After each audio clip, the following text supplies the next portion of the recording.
Isla Nublar n'était qu'une vitrine destinée aux touristes. L'usine était sur le site B, qui était sur Isla Sorna, à 140 km de Nublar. Et maintenant, nous avons un système écologique complet sur cette île, avec des dizaines d'espèces vivant dans leurs propres groupes sociaux, sans barrières, sans frontières, sans technologie contraignante. Et depuis 4 ans, j'ai organisé une expédition qui doit y aller, merci, et se documenter sur eux. Il y a Nick Van Loen et Eddie Carr, et nous avons un paléontologiste, et j'avais osé espérer que peut-être vous pourriez faire le 4e. John, non. Et je vais contacter les 3 autres membres de votre équipe et je vais les convaincre de ne pas partir. Qui est le paléontologiste à propos? Qui Non, c'est vous m'avez elle. pas dit. Je veux que vous le sachiez, c'est elle qui m'a contacté. Vous n'avez pas contacté Sarah? L'étude du comportement paléontologique est un domaine très nouveau et Sarah Harding est une des pionnières. Qu'est-ce que vous faites? Où est votre téléphone? C'est trop tard. Elle est déjà là-bas. Ce n'est plus une expédition de recherche maintenant, c'est une équipe de sauvetage. Et elle part maintenant. Bienvenue au podcast Premier Visionnement. Aujourd'hui, on couvre un film des franchises Jurassic Park et Jurassic World. An entire generation has grown up in a world where dinosaurs are living and breathing. Bien entendu, avant de dévorer le podcast comme un tyrannosaure le ferait, je vous suggère fortement d'écouter le film discuté aujourd'hui, car je vais le spoiler complètement. Oh, you come here and you don't learn anything about these animals except what you want to know.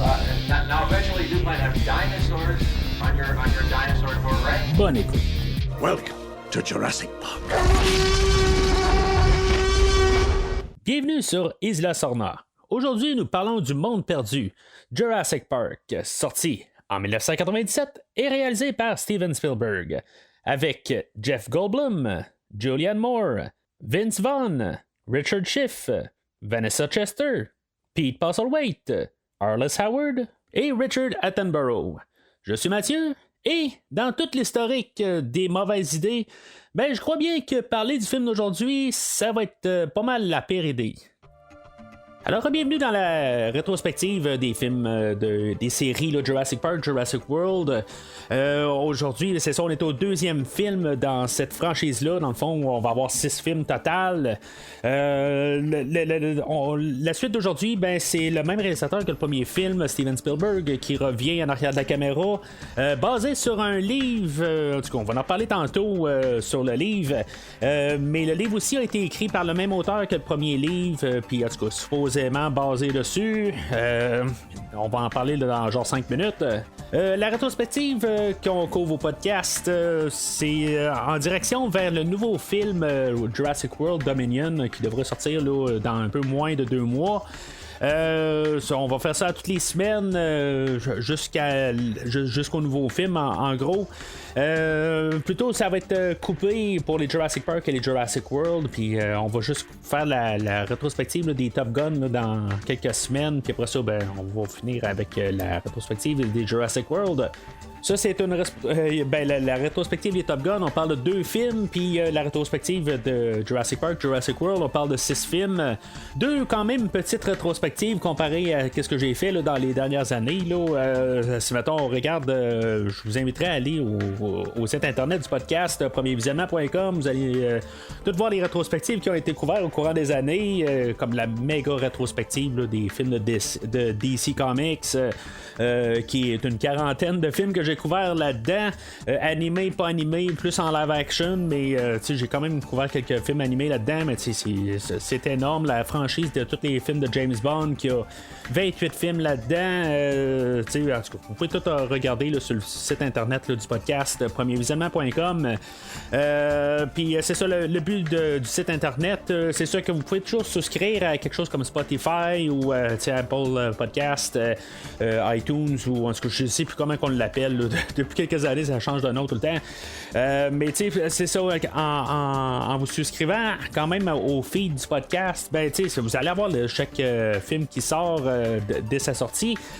Sauf qu'en même temps, le problème, c'est qu'il y a beaucoup de rétrospectives que j'ai couvert avec le podcast. Puis, on est rendu quelque chose comme au 350e épisode du podcast. Fait que c'est tout fouiller là-dedans pour savoir qu'est-ce que j'ai fait, qu'est-ce qui a pas été fait. Là. Puis je fais pas tout seul, là, mais généralement, je suis pas mal tout seul au podcast. Si c'est la première fois que vous écoutez le podcast. Mais c'est ça, c'est juste pour pouvoir vous retrouver là-dedans. Puis sur le site internet, c'est tout assez classé. Puis vous allez avoir des liens directs pour télécharger les épisodes directement là, dans votre appareil, que ce soit votre téléphone ou votre ordinateur. Vous allez avoir un lien direct là, à chaque épisode. Puis c'est tout classé là, par série. Alors, pour le film d'aujourd'hui, bien sûr, c'est un succès monstre, le film là, de 93 là, de Jurassic Park. C'était pas très très longtemps après que le film ou le livre avait été publié. Là, en dedans de 5 ans, on avait déjà adapté le film à l'écran. L'auteur Michael Crichton, avec le succès du film, puis dans le fond, naturellement, son livre aussi a très bien vendu. A senti la pression de devoir écrire une suite au livre. J'en ai parlé pendant le scénario. Il y a des petites affaires qui vont savoir transcrire à l'écran, mais le film d'aujourd'hui là, c'est comme vraiment autre chose là, carrément sur le livre. Le livre à l'époque, je l'avais reçu avant la sortie du film là, genre pour Noël là, on me l'avait acheté pour que je puisse le lire. Puis bien sûr, je l'avais lu avant que le film sorte. À l'époque, j'étais comme un petit peu frappé comment que le livre et le film étaient vraiment deux affaires séparées. Je vais en parler aujourd'hui. À l'époque, j'étais pas mal un défendeur du film. Il y avait beaucoup de mauvaises critiques là, dans tout mon cercle d'amis, des affaires de même. Les gens n'embarquaient pas vraiment. J'avais apprécié beaucoup le ton un petit peu plus violent du film. C'était peut-être un peu l'adolescence, je sais pas c'est quoi, mais en tout cas, j'appréciais beaucoup ce film-là à l'époque. On a parlé un petit peu là, comment que le temps a comme fait les choses différemment là, sur ce film-là. Mais c'est ça, tu sais, j'avais remarqué un peu là, quelques petites affaires qu'on avait remarqué, qu'on avait gardé là, du livre, mais tu sais, c'est vraiment des détails en tant que tel. Puis j'en ai parlé un peu là, pendant tout le scénario de ça, les petites affaires qu'on a conservées.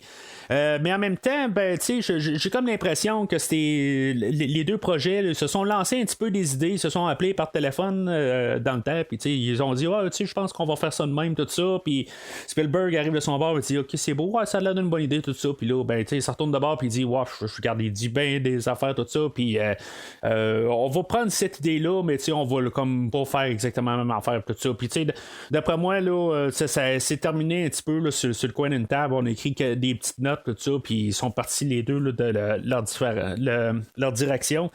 Au dernier podcast, je crois avoir mentionné que je croyais qu'il y avait 6 mois d'intervalle entre la sortie du livre et du film. C'est plus 1 an et demi le temps de délai entre les deux. Fait que le livre a eu le temps d'être écrit puis de sortir, mais en même temps, ces films-là aussi, il y a quand même un peu un temps de production. C'est filmé, puis après ça, 2 mois plus tard, on peut sortir ces films-là. Et on a tout le temps là, pour quand même construire les effets spéciaux, puis tout ça, puis c'est quand même très demandant.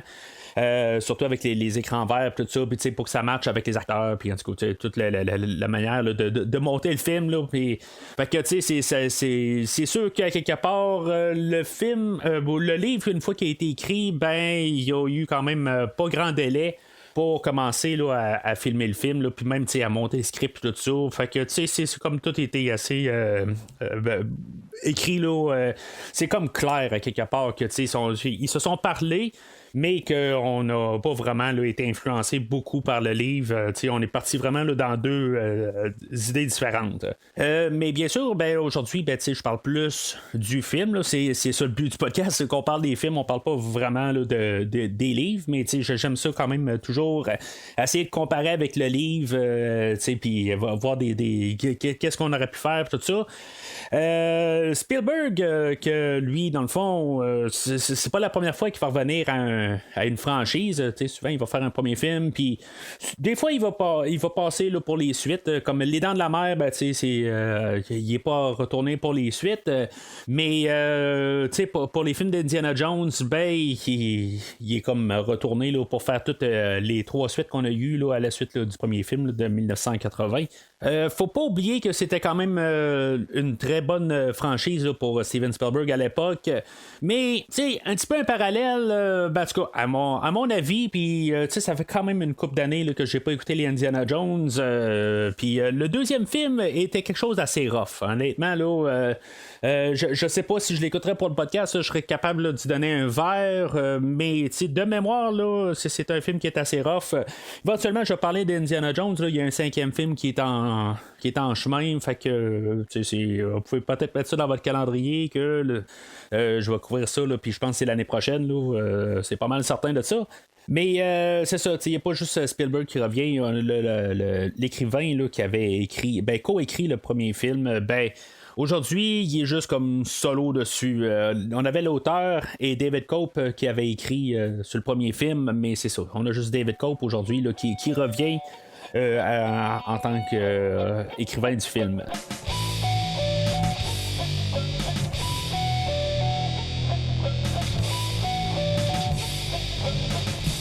Alors, le film d'aujourd'hui, c'est une suite, puis c'est vraiment la définition d'une suite. Là, on a plus de dinos, on a plus de ci, plus de ça, plus de poursuites, plus de monde qui est sur l'île, plus de dangers, plus de tyrannosaures. Au lieu d'en avoir un, on en a 2, puis on a un enfant là-dedans.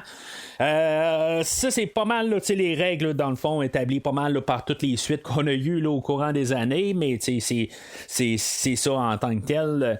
Le film va suivre comme une structure un peu là, de King Kong.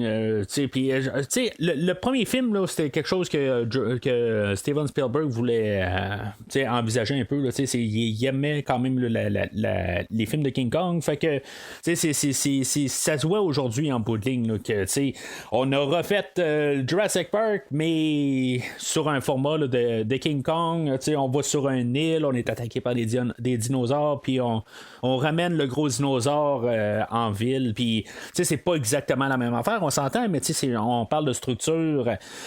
Puis c'est pas mal ça le film d'aujourd'hui. En fait, de profondeur d'idée, tout ça, ça va plus aller sur le côté là, du livre en tant que tel. Il n'y a pas grand chose qui va avoir été rapporté du livre, en fait, là, de philosophie. Tout ça, dans le premier film, on avait des affaires comme ce qu'on doit faire, puisqu'on a de la technologie pour cloner, mettons, des dinosaures, même si on est capable de le faire, est-ce qu'on doit le faire? Des affaires de même, on a un peu là, plus des affaires là, qu'on avait apportées à l'écran aussi. On nous posait ces questions-là, tout ça. C'est des idées qu'on a travaillé un peu, puis c'était souvent apporté là, par le personnage de Malcolm, tous ces questionnements, mais on avait un petit peu aussi avec Grant, puis tout ça, là, dans le premier film, dans le premier livre.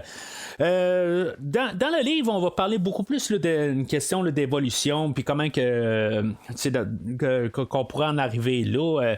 Puis c'est tout, il y a des bonnes idées pareilles, comprendre un peu les systèmes de comment que l'humain a évolué au courant des années, puis peu importe les espèces aussi, que dans le fond, c'est pas juste une espèce qui évolue tout seul, parce qu'en même temps, c'est tout un peu la philosophie de la chose. Je vais dire tout de suite, j'ai écouté le livre audio en préparatif pour le podcast aujourd'hui. Pas le temps de rouvrir mon livre puis le relire. Je sais pas ce temps-là, dans le fond. Mais c'est ça, je l'ai écouté en version audio pour me préparer. Je l'avais pas réécouté là, depuis le temps depuis le genre de ma secondaire 2, secondaire 3, là, quand j'ai lu le livre initialement. Puis même pour dire franchement, il y a des détails que je me rappelais vraiment pas du livre. Ça a été quasiment une nouvelle écoute. ça fait quasiment comme 25 ans là, de ce livre-là. Fait que il y a comme des détails qui ont été perdus. Je me rappelais de certains détails, un peu grosso modo là, du scénario. Mais il y a des affaires aussi qui étaient peut-être un petit peu trop pour moi à cet âge-là aussi. Là, dans le fond, je voyais juste un peu le scénario, puis tout un peu les idées de tout ça. Je voyais pas vraiment ça à l'époque. Là, c'est un peu comme dans le premier livre. Je vais juste parler un petit peu plus du livre grossièrement. Là. Je dirais que j'aime mieux la première partie du livre, où justement on embarque un peu là, des idées c'est pas que j'aime beaucoup la philosophie, tout ça, puis c'est peut-être ça que je paraissais comme dans le premier podcast là, sur Jurassic Park, que la première moitié du livre aussi là, de Jurassic Park, il y a plus de philosophie, puis plus d'idées, puis la deuxième moitié est plus faite là, sur le chaos, sur l'île, puis il y a encore des idées qui sont un peu parsemées un peu partout là, dans le livre. Ça ressemble à ça aussi aujourd'hui, mais le Lost World, là, dans le fond, le monde perdu, le deuxième livre, le chaos là, sur la deuxième moitié du livre, là, c'est vraiment ça dégringole un peu partout. Puis c'est pas un livre que finalement j'aime. Honnêtement, à l'époque, c'est bien plate, puis j'en parle des fois au podcast où il y a des affaires que j'aimais dans le temps, puis que une fois que je me mets un peu plus à l'analyser, avec le podcast, il y a des choses là, que j'aime plus finalement. C'est vraiment dommage. Par l'aspect du podcast, des fois que ça me fait détester un petit peu certains produits, mais c'est ce que c'est en bout de ligne, c'est le choix que j'ai fait là. En tout cas, ça c'est autre chose. Mais c'est ça, le livre en tant que tel, peut-être aussi à l'époque, j'étais comme un peu fier d'avoir lu un livre avant sa sortie, puis tout ça, il y a peut-être un peu de ça aussi, là, qu'il a fait que j'étais un petit peu défendeur du film, puis tout ça, mais en tant que tel, là, c'est tellement différent aussi que il y a rien là, à dire que c'est fidèle ou pas, des fois on arrive et on dit, le livre est meilleur que le film, ou le film est meilleur que le livre, c'est rare qu'on dit ça, mais dans ce cas-là, c'est comme c'est tellement deux choses différentes. Dans le livre, essentiellement, là, on va rapporter là, le personnage là, de Malcolm, pareil comme dans le film d'aujourd'hui. C'est pas exactement là, le même. Les mêmes circonstances, c'est pas tout à fait pareil. Faut pas oublier que dans le premier livre, le personnage de Malcolm était décédé à la fin du livre. Puis là, on va comme un peu vraiment c'est ça assez rapidement là, que dans le fond c'était un petit peu exagéré l'idée qu'il était mort, tout ça, il était comme cliniquement mort pour quelques minutes, puis finalement il était réanimé, quelque chose de même, mais c'est ça, il est approché par un panthéatologue, en tout cas, comprenez le mot, en tout cas, on dirait que je suis pas capable de le dire aujourd'hui. Puis finalement, ce panthéatologue, il passe sur une île tout seul, où est-ce qu'on avait commencé à avoir un peu des manifestations de dinosaures, tout ça. Fait que, il approchait Malcolm pour pouvoir y aller dans genre 1 an et demi, mais finalement, il va y aller tout seul. Il va avoir quelqu'un qui va partir avec lui, puis que finalement, on va se rendre compte que cette personne-là a disparu. Fait que c'est un petit peu comme dans le film d'aujourd'hui, où ce que dans le fond, Malcolm il va partir avec l'expédition pour aller chercher Sarah Harding, mais dans le fond, on fait juste changer le personnage en tant que tel. C'est un autre personnage qui est parti à l'avance, mais tu sais, Malcolm est comme sur l'expédition, il n'y a pas vraiment une question là, comme aujourd'hui où il veut vraiment pas y aller, puis il est comme extorqué quasiment là, pour y aller en bout de ligne là. C'est pas extorqué, mais plus manipulé pour y aller là, par John Hammond. Puis chose que je pense que j'ai pas mentionné au dernier podcast, le personnage de John Hammond se fait tuer par les dinosaures à la fin du premier livre. Fait que naturellement, quand on ramène aussi ce personnage-là à l'écran, on peut tout changer les choses un peu. Puis tu sais, John Hammond était vraiment pas le même personnage là, dans le livre, puis dans le film, là, dans le premier, dans le premier, dans le fond. Fait que tu sais, il était plus aimable dans le film que dans le livre. Là, dans le livre, là, c'était plus Dans le fond, il pensait juste à l'argent, puis le succès là, de son parc, puis tout ça. C'était vraiment pas la même affaire là, qu'on a dans le film. Mais, en tout cas, on va en reparler là, de John Hammond dans le film d'aujourd'hui. C'est pas mal du chantage qu'il fait, tout ça. Puis, je suis pas vraiment en arrière de ce personnage-là dans la version film. Mais c'est ça, c'est déjà des choses là, qui vont différencier là, dans le film puis dans le livre. Quoique dans le livre, il aurait pu quand même faire pareil comme Malcolm aussi, le ramener, tout ça.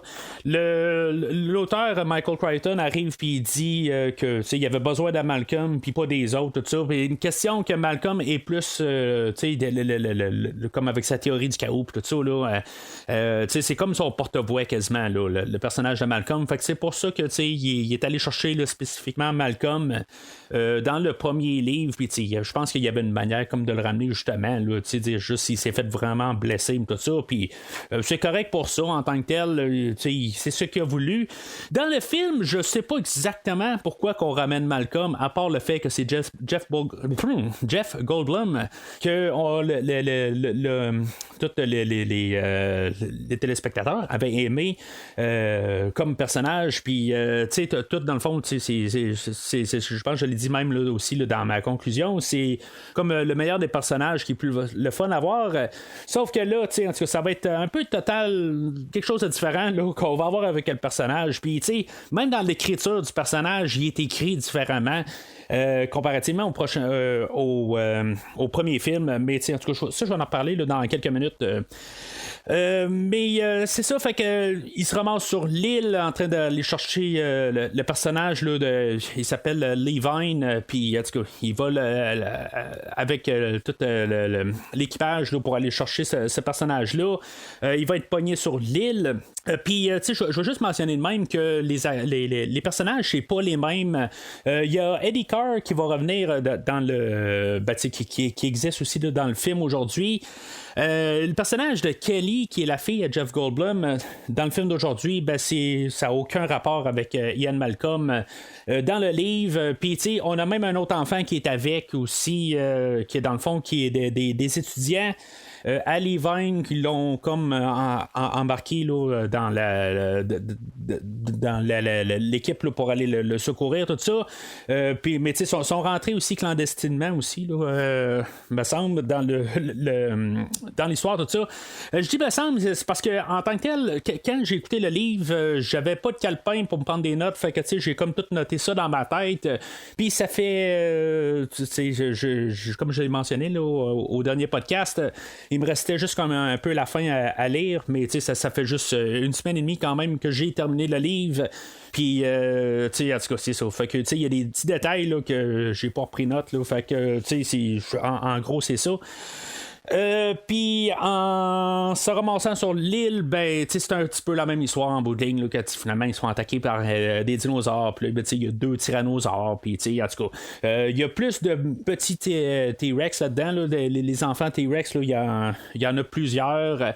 Il y a des détails là-dedans qui sont gardés en bout de ligne, sauf que à la fin, mettons, c'est pas le personnage là, du neveu à John Hammond qui est comme le méchant principal du film.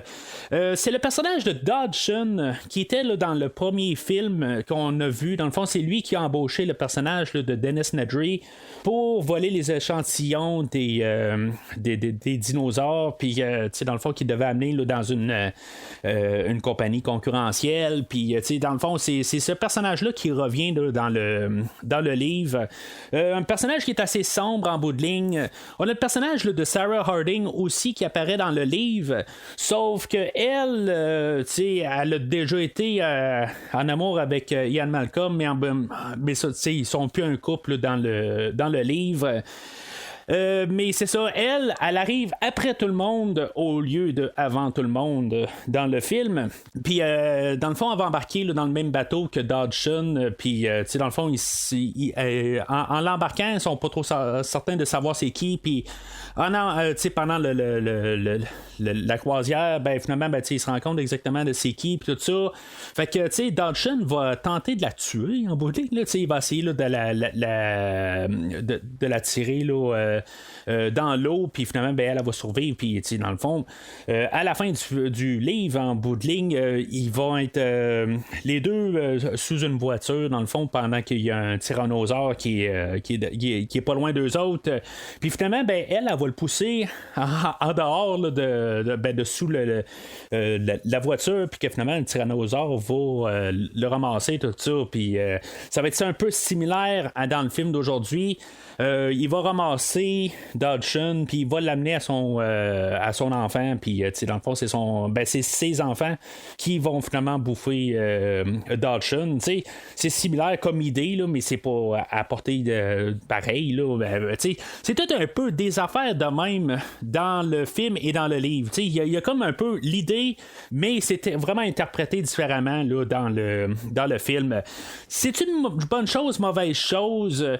Il y a des affaires en tant que telles. Je vais juste comparer sur les deux sans dire que j'endosse le film ou pas là, aujourd'hui, mais pour une question film, le livre reste tout le temps sur Isla Sorna, puis le film, lui, va partir à San Francisco à la fin du film.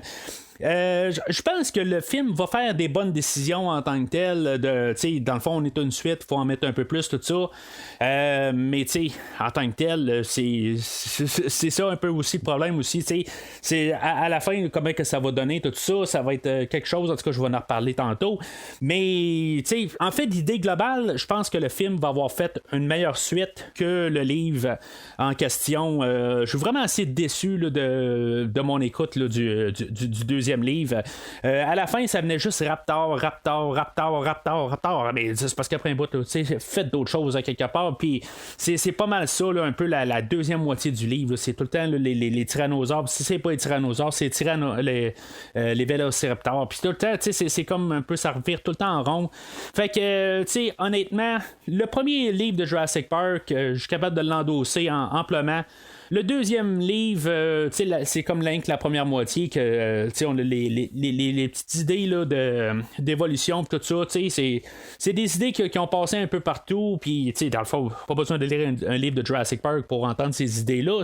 Ça, je comprends très bien. Fait que en bout de ligne, ce livre-là a à peu près rien à apporter.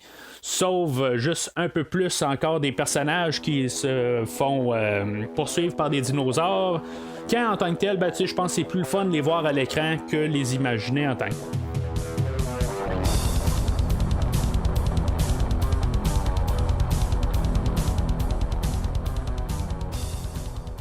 Alors, le film ouvre, on a une genre de famille riche là, qui est sur une plage, puis là, il y a la fille là, du couple, elle va s'égarer, elle va pouvoir partir tout seul sur la plage. On a le père là-dedans qui dit il n'y a pas de serpent ici sur la plage, tout ça. Fait que laisse-la aller se promener, tout ça. Il n'y a personne ici.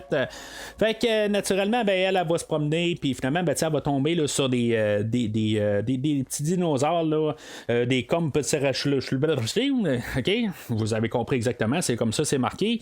Fait que les compies, là, on va les appeler, c'est comme ça qu'ils appellent dans le livre. Là. C'est pas mal plus simple que le gros terme. Puis, ça va être ça un peu partout. Là. Je vais juste dire ça. Là, je connais pas tous les noms de dinosaures en tant que tel. Il y en a beaucoup là, aujourd'hui. Il y en a un petit peu plus. C'est une suite, comme j'ai dit, on en met un peu plus. C'est pas exactement tous les mêmes dinosaures que dans le premier film. Puis c'est normal en tant que tel, il faut élargir élargir ça en bout de ligne. Là, cette scène-là, ça m'avait frappé en tant que tel. Cette scène-là apparaît carrément là, dans le premier livre. C'est pas mal un des éléments déclencheurs, dans le fond, là, de l'histoire du premier livre. Naturellement, on l'a carrément là, coupé là, du script dans le premier film, puis on l'a rapporté là, dans le film d'aujourd'hui. Il y a plusieurs petites affaires de même là, dans le film d'aujourd'hui. Là, je vais les mentionner, là, des choses que j'avais observées là, en écoutant là, le premier livre. Puis, des petites choses là, qui sont juste rapportées. Des fois, c'est pas mal des détails, mais c'est des choses que quand même qui vont avoir été rapportées là, dans le film d'aujourd'hui. Ça me fait comme me dire un peu Steven Spielberg, quand il a fait son film, il a pris des notes de Michael Crichton, puis il a dit ok, c'est beau, tu fais ton histoire, tout ça, puis je prends je m'écris 4-5 lignes de qu'est-ce tu vas écrire tout ça. Puis, tu sais, je pense qu'il s'est retourné de bord, il a pris le premier livre, il l'a relu, puis il a dit, ok, c'est beau, je peux encore l'exploiter un peu avec certaines idées, tout ça, puis je vais repartir du premier livre, au lieu de partir du livre de la suite que Crichton était en train d'écrire. Moi, c'est comme ça que je vois ça pas mal. Là. Déjà, hein, qu'en partant, là, en voyant la première scène, la manière qu'on va apporter le scénario, puis tout ça, c'est pas nécessairement une mauvaise affaire en bout de ligne. Honnêtement, je pense que c'est une très bonne manière là, de repartir l'histoire. Là, c'est ça, elle se fait attaquer là, par les petits dinosaures, puis les compies, puis finalement, c'est ça. Ça tombe que là, ils vont comme porter en quête, là, c'est quoi exactement, tout ça. Puis en bout de ligne, ben, là, on va arriver, on va transférer tout de suite là, sur le personnage là, de Malcolm. Malcolm, que lui, dans le fond, il y a John Hammond qui l'a appelé pour lui dire son plan en bout de ligne. Puis là, il veut parler là, que dans le fond, on avait Isla Nublar sur le premier film, que c'est là que on avait vu qu'il créait les dinosaures, mais ça a l'air qu'il créait pas là. C'est ça qu'ils nous disent. Puis c'est pas mal la même chose aussi dans le livre. Là, je comprends pas tout à fait. Là, c'est quoi là? On a 2 îles en tant que telles. Là, d'après ce qu'on peut comprendre, ce que Hammond dit, c'est que les dinosaures du premier film sont tous décédés, mais que dans le fond, ils ont été repatriés ou qu'ils n'ont pas bougé de là, tout ça. En tout cas, c'est un petit peu tout un mélange d'idées en bout de ligne. Là, cette île-là, c'est pas les mêmes dinosaures que dans le premier film. Moi, je comprends pas à quelque part pourquoi que on n'a pas simplifié ça, puis que on n'a pas fait un retour au premier. Sur l'île originale en bout de ligne, là, on nous dit que c'est le site B. Je comprends qu'on veut un île carrément, qui a été qui est juste avec des dinosaures, tout ça, puis qu'on connaît pas l'île en question, qu'on est sur un monde perdu, tout ça. Ça, je comprends ça en tant que tel, mais en bout de ligne, c'est juste une complication pour rien en tant que tel. Ça fait 4-5 ans là, que les dinosaures là, sont libres sur sur l'île, fait que même qu'ils soient dans une bâtisse ou pas dans une bâtisse, les dinosaures sont libres là-dessus, fait qu'il y aurait probablement tout ravagé partout, tout ça, ça aurait été tout des décombres partout. Pareil comme qu'on a aussi là, un peu plus tard là, dans le film où on a le personnage de Nick, que lui il va trouver le centre de recherche, puis dans le fond il y a plein là, dans le fond il était tout démoli, tout ça là, fait que en bout de ligne qu'on aurait été sur l'île originale ou une nouvelle île, dans mon livre à moi là, ça n'aurait pas changé grand chose. Alors, Malcolm, il arrive chez Hammond, puis on voit les 2 enfants là, qu'on avait dans le premier film, là, Tim et Lex, qui sont tout bien contents là, de voir Malcolm. Puis, dans le fond, c'était un petit peu là, juste pour montrer une continuité, puis tout ça. Puis, c'est correct. C'est pas long ce qu'on voit, dans le fond, le neveu à Hammond, que lui aussi, il est actionnaire là, de la compagnie Engine. Le personnage là, de Peter Ludlow, que dans le fond il va être comme notre ennemi là, du film en tant que tel. On le voit tout de suite dans sa première scène là, que dans le fond là, il se pense meilleur que tout le monde, tout ça. Puis dans le fond lui il veut prendre le contrôle, puis puis là si on se met un peu dans sa peau, quelque part, pas en train de l'excuser du tout en tant que tel, là, c'est un méchant monsieur corporatif, puis tu sais, quelque part, ben là, on a un personnage de Malcolm que dans le fond, il est juste là un peu tout le temps déblatéré, en train là, de contre dans le fond qu'est-ce qui s'est passé sur cette île-là. Supposément qu'il aurait été payé, on va savoir là, Malcolm dans le fond là, pour pas parler là, de qu'est-ce qu'il a vu sur cette île-là, puis qu'est-ce qui s'est passé avec lui, mais que Malcolm dans le fond il aurait parlé parce qu'en bout de ligne il y a du monde qui sont morts, puis en bout de ligne toutes les histoires ont été cachées, puis tout ça, puis quelque part il a voulu mettre ça à la lumière du jour. C'est sûr que je suis en arrière de Malcolm là-dedans, mais à quelque part où est-ce que tout le déroulement là, du personnage là, de Peter Ludlow, est-ce qu'il mérite vraiment avoir la fin qu'il a, tout ça? Je vais passer un cheminement là, au courant du film, tout ça, puis à la fin, là, il va avoir une mort atroce, mais il va-tu vraiment le mériter? Je dirais que dans la scène qu'on a là, au début, il va arriver, puis Malcolm va lui dire là, c'est une mauvaise idée que tu as, tout ça, de vouloir prendre. Cette compagnie-là, puis mais quelque part, le gars, il est né dans une famille, puis là, ben, c'est sûr qu'il pourrait arriver puis dire, ben, on fait un 180 puis on part dans autre chose. C'est sûr qu'il aurait pu faire ça, tout ça, mais le choix d'avoir ça, à quelque part, je sais qu'il y a des scènes coupées aussi là, qu'on voit là, juste comme les hauts placés de la compagnie, là, puis comment ça a mal été là, au parc, puis tout ça, puis qu'est-ce qu'ils vont faire avec ça, puis tout ça. Pas besoin de ces scènes-là en tant que telles. Ça c'est sûr en tant que tel, là, vraiment pas besoin de ça. Mais je sais pas, j'aurais besoin de plus quelque chose un peu pour comprendre le personnage. Je trouve qu'il est juste comme pitché là en une scène. Faut comprendre que dans le fond là, c'est un enfoiré carrément là, surtout que Malcolm arrive puis il fait juste la retenir, puis il arrive, il dit regarde mon costume vaut plus que toute ta fortune au complet là, tout ça. Dans le fond il fait vraiment l'enfoiré, tout ça. Ça je peux comprendre à quelque part là, que on n'est pas supposé de l'aimer, mais je trouve que c'est juste bas de gamme en tant que tel. C'est juste comme tellement en une scène, il faut comprendre ça, mais c'est tout. En bout de ligne, il faut comprendre que ce personnage-là, la seule affaire qu'il veut, c'est de l'argent, puis tout ça, puis il n'y a pas plus que ça. Fait que là, il va monter à la chambre de Hammond. Faut comprendre que peut-être que Hammond est sur ses derniers milles. Je sais pas, je l'ai dit tantôt, je comprends pas pourquoi qu'on a besoin de Malcolm, pourquoi qu'on ramène pas Grant, pourquoi que c'est vraiment Malcolm qui doit revenir, c'est pas lui l'archéologue, c'est pas lui, je pense, à appeler en bout de ligne, comme j'ai dit, je pense que c'est plus à cause que c'est Jeff Goldblum et Sam Neill, il avait pas fait autant d'impact que Jeff Goldblum, peut-être, je pense que c'est plus ça en tant que tel, pour une question film, pour le livre, je comprends pourquoi qu'on a ramené Malcolm, mais il n'y a pas de raison en tant que tel pour le film que ça doit être plus Malcolm. Je trouve que ça a quasiment pas de sens qu'on ramène Malcolm.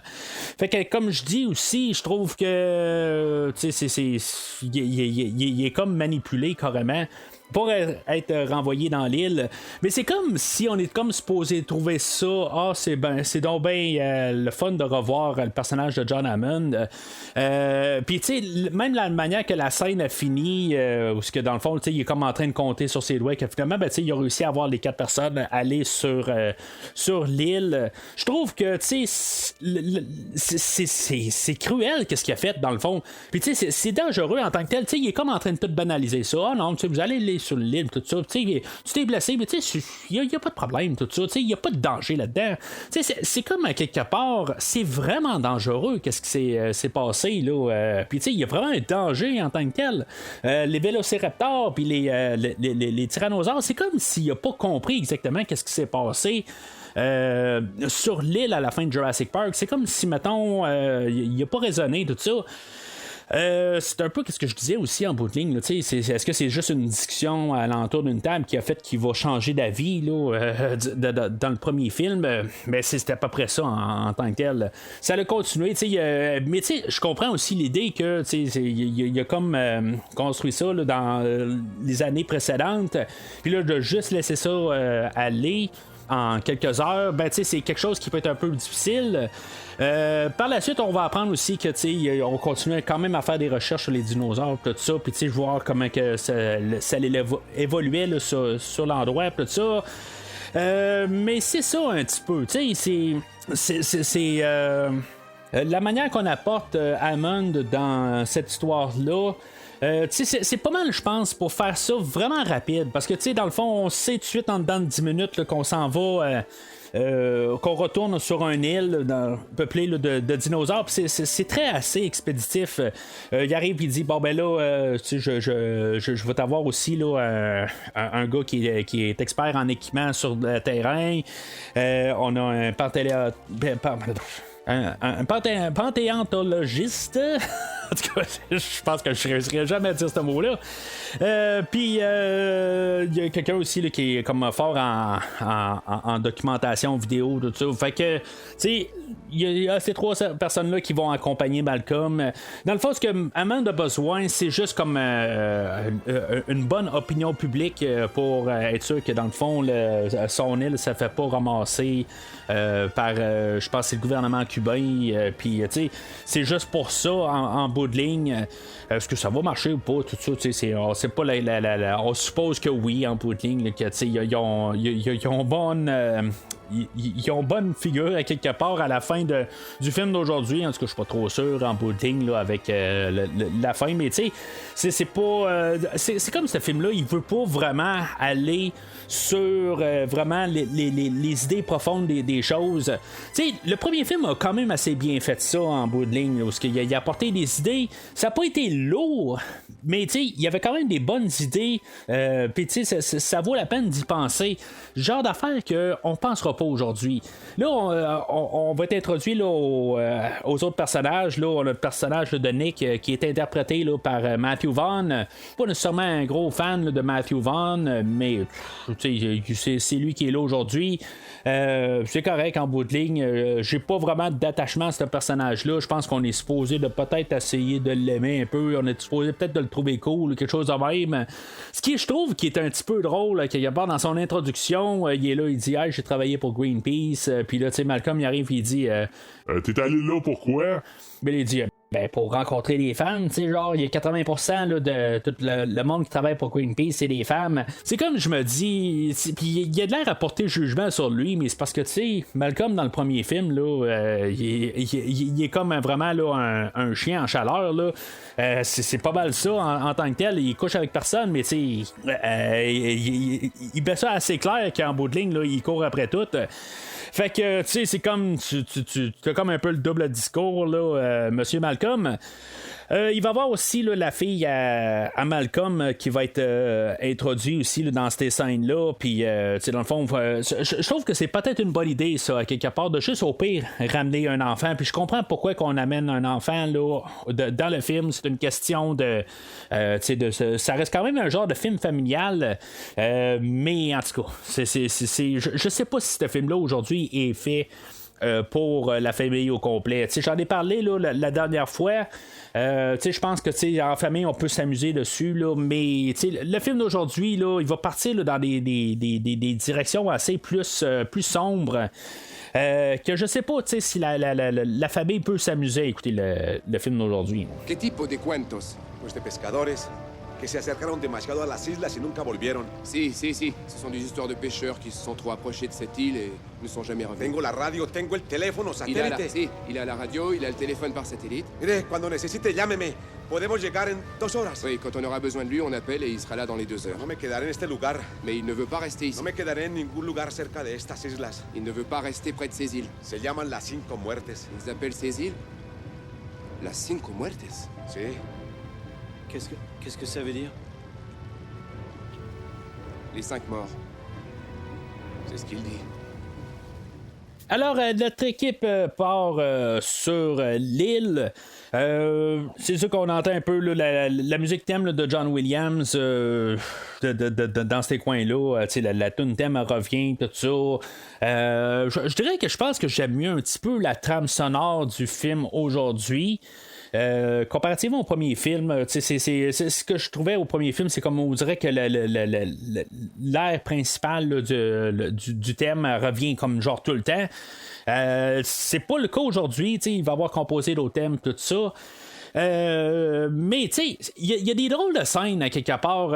C'est comme la scène là, que je vais parler dans quelques instants où que, tout d'un coup il embarque sur il arrive à l'île, puis là ils sont à la recherche là, de Sarah Harding, puis là ben, tout d'un coup John Williams qui fait la musique, c'est comme tout d'un coup là, c'est tout effréné là, ça part dans tous les sens ça. Juste comme pour dire que il y a de l'action, puis là on sait où est-ce qu'on s'en va, puis tout ça. C'est comme tout d'un coup le ton il change un petit peu. C'est comme tout d'un coup là, on est supposé de sentir qu'on est comme dans un film d'aventure puis tout ça. Ok, c'est correct, ok, c'est ça un peu Jurassic Park, c'est supposé être un petit peu d'aventure, tout ça. Puis, mais c'est juste la manière que c'est apporté. Je sais pas. Il y a des fois, il y a des choses là, qui sont un petit peu bizarres. Comme je dis, dans la globalité, je pense que c'est un petit peu mieux en fait de thème, puis un peu là, d'enlever un petit peu le thème principal de Jurassic Park. On l'enlève un peu, mais on le parsème un peu partout, tout ça. Mais ça donne un peu que la trame sonore est plus équilibrée. Je pense que c'est le meilleur terme là, à utiliser là, dans cette trame sonore là. Alors, ben c'est ça, fait qu'il arrive sur l'île, on y va arriver en bateau, c'est genre vraiment un bateau de pêcheur en tant que tel, là. Il y a à peu près 3 places qui peut s'asseoir dedans, parce que, dans le fond, on a leur gros VR qui prend toute la place, puis ils ont deux petits camions avec eux autres. Tout le bateau, il est plein, en bout de ligne. Fait que, comment qu'ils voient pas que Kelly est venue à bord, ça, je comprends pas tout à fait, là. Je suis pas supposé de penser à ça, je le comprends en tant que tel, mais c'est ça qui est plate un peu, parce que ça va être beaucoup de ça un peu aujourd'hui. Ça va être beaucoup genre, t'es pas supposé de penser à ça, t'es supposé d'embarquer dans l'histoire, tout ça.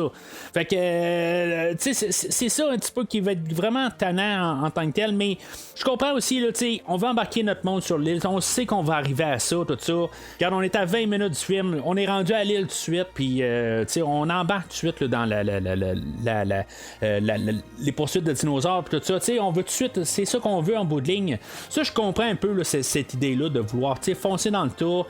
Plus besoin d'avoir peut-être toute la grosse histoire là, de tout nous expliquer les affaires, tout ça. On l'a fait dans le premier film. On est dans une suite, fait que on peut reprendre un peu là, où ce qu'on était dans le premier film, tout ça, puis avancer. Fait que je peux comprendre ça. Fait que c'est pour ça que je suis capable de laisser ça aller jusqu'à ce moment-là. Là, quand on est rendu sur l'île, là, c'est là que dans le fond, là, ce rythme-là va comme continuer un peu.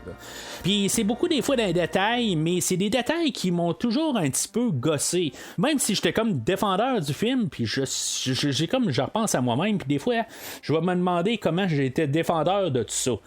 Mais en tout cas, je veux pas trop m'avancer, mais je pense que vous commencez à peut-être avoir pas mal l'idée de fond là, où est-ce que je vais m'en aller là, finalement avec le film d'aujourd'hui. Mais on commence. Fait que là, ils arrivent sur l'île, puis là, ils vont trouver le GPS à Sarah Harding, puis là, ils sont comme tout en train de crier Sarah, Sarah, Sarah, Sarah. Puis là, Malcolm, il est comme là, au travers de ça, avec son commentaire de genre. Parce que là, il y a Nick qui dit Sarah Harding, puis il dit comment Sarah, tu penses qu'il est sur l'île? Je sais pas si c'est un genre de thématique rigolade qui essaie de passer dans le film, parce que il y en a une couple de places pendant le film que c'est pas nécessairement Sarah Harding, mais des fois, ça va être Ian Malcolm qu'on va crier, des affaires de même, c'est comme, on pourrait dire le même discours un peu. Puis là, je vais arriver avec une idée aussi. Là, j'ai parlé que c'est bon, on a ramené Jeff Goldblum, c'est bien le fun, c'est le meilleur personnage qu'on avait dans le premier film. Mais honnêtement, là, je pense que ça va être quasiment la pire affaire qu'on va avoir aujourd'hui. Le personnage de Malcolm, juste quand il arrive sur l'île, je pense que c'est là où j'en ai déjà là, le plein mon casque. Là. C'est comme je suis comme plus capable déjà de le voir à l'écran. Les commentaires de même, c'était comme ce qui. Le problème de Malcolm dans la deuxième moitié. C'est ça qui me tenait un petit peu chaque fois qu'on voyait Malcolm, là, une fois qu'il avait été attaqué par le tyrannosaure. C'est comme. Il y a toujours un commentaire sarcastique à faire, puis c'est juste ce qu'il va faire aujourd'hui. On est dans une suite, hein. C'est ça, je veux dire, on a plus de ça. Ah oui, on aimait Ian Malcolm, fait que là, on va vous foutre Ian Malcolm en plein visage, puis toutes les lignes sarcastiques, on va en avoir en masse à dire à la fin du film. C'est comme, ça finit plus, c'est n'importe quoi, ça n'a plus de sens des fois. Il y a une couple de fois, au pire, ça va me faire un peu sourire, ou des affaires de même, mais c'est comme, à quelque part, je vais reporter ça à... C'est pas la première fois là, que je sors ça comme exemple, mais à Han Solo. Comment que je trouve que il est, comme second personnage, c'est vraiment un personnage qui est le fun à voir. Puis tu sais, dans le fond, c'est ça un peu dans Star Wars en tant que tel. Comme second personnage, je veux dire, il est vraiment le fun à voir. Quand il devient le premier personnage, c'est là, je pense, qu'il est un petit peu le problème en tant que tel. C'est sûr que tu sais, quand on a eu le film là, de Solo tout seul, ben, tu sais, c'était pas le même acteur, puis des affaires de même. Mais c'est le danger en tant que tel. Puis je pense que ma peur de de voir le film de Solo va comme commencer avec le film d'aujourd'hui, rétroactivement. En regardant ça dans la globalité des choses, où est-ce qu'on a un personnage secondaire qui devient le principal, ça marche pas en tant que tel. C'est ça que dans le fond, il était juste parsemé dans le premier film.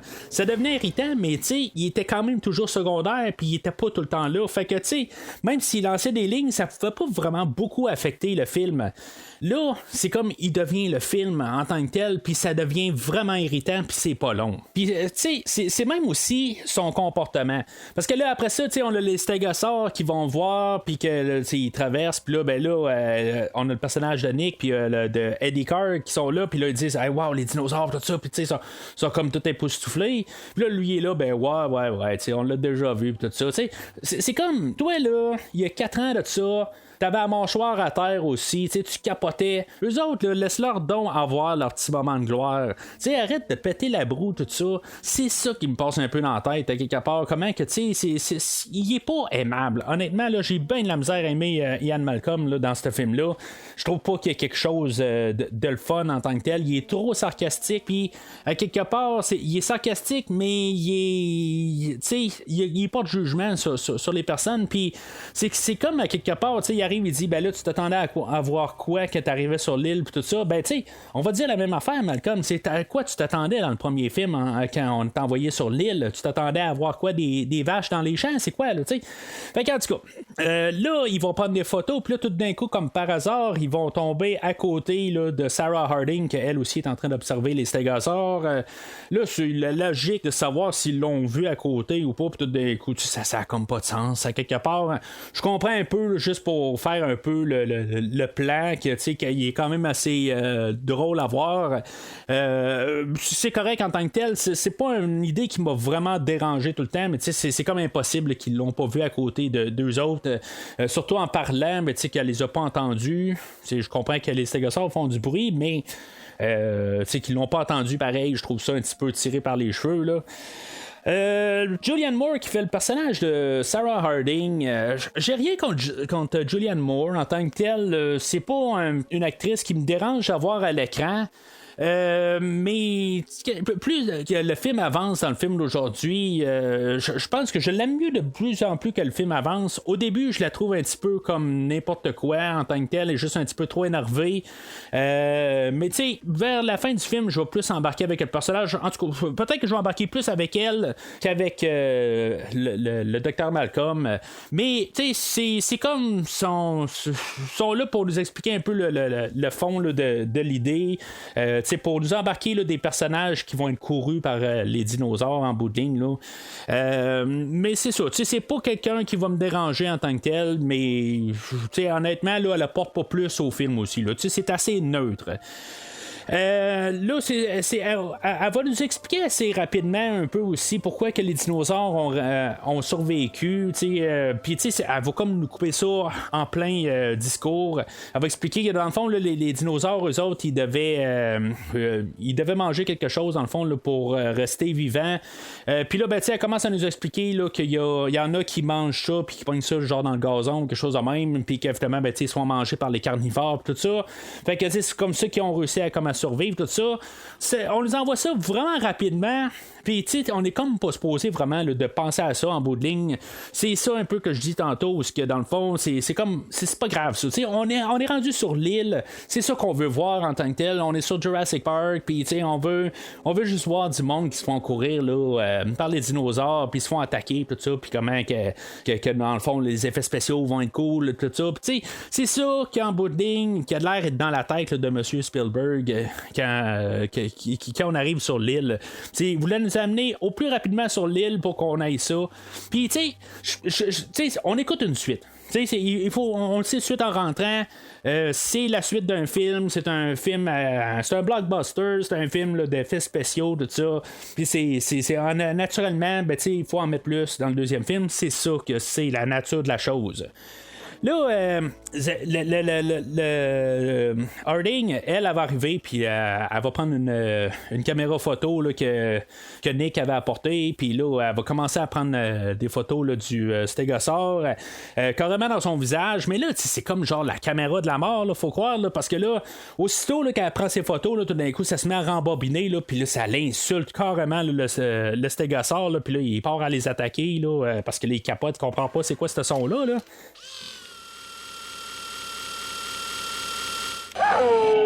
Il s'énerve quand on n'a plus de pellicule.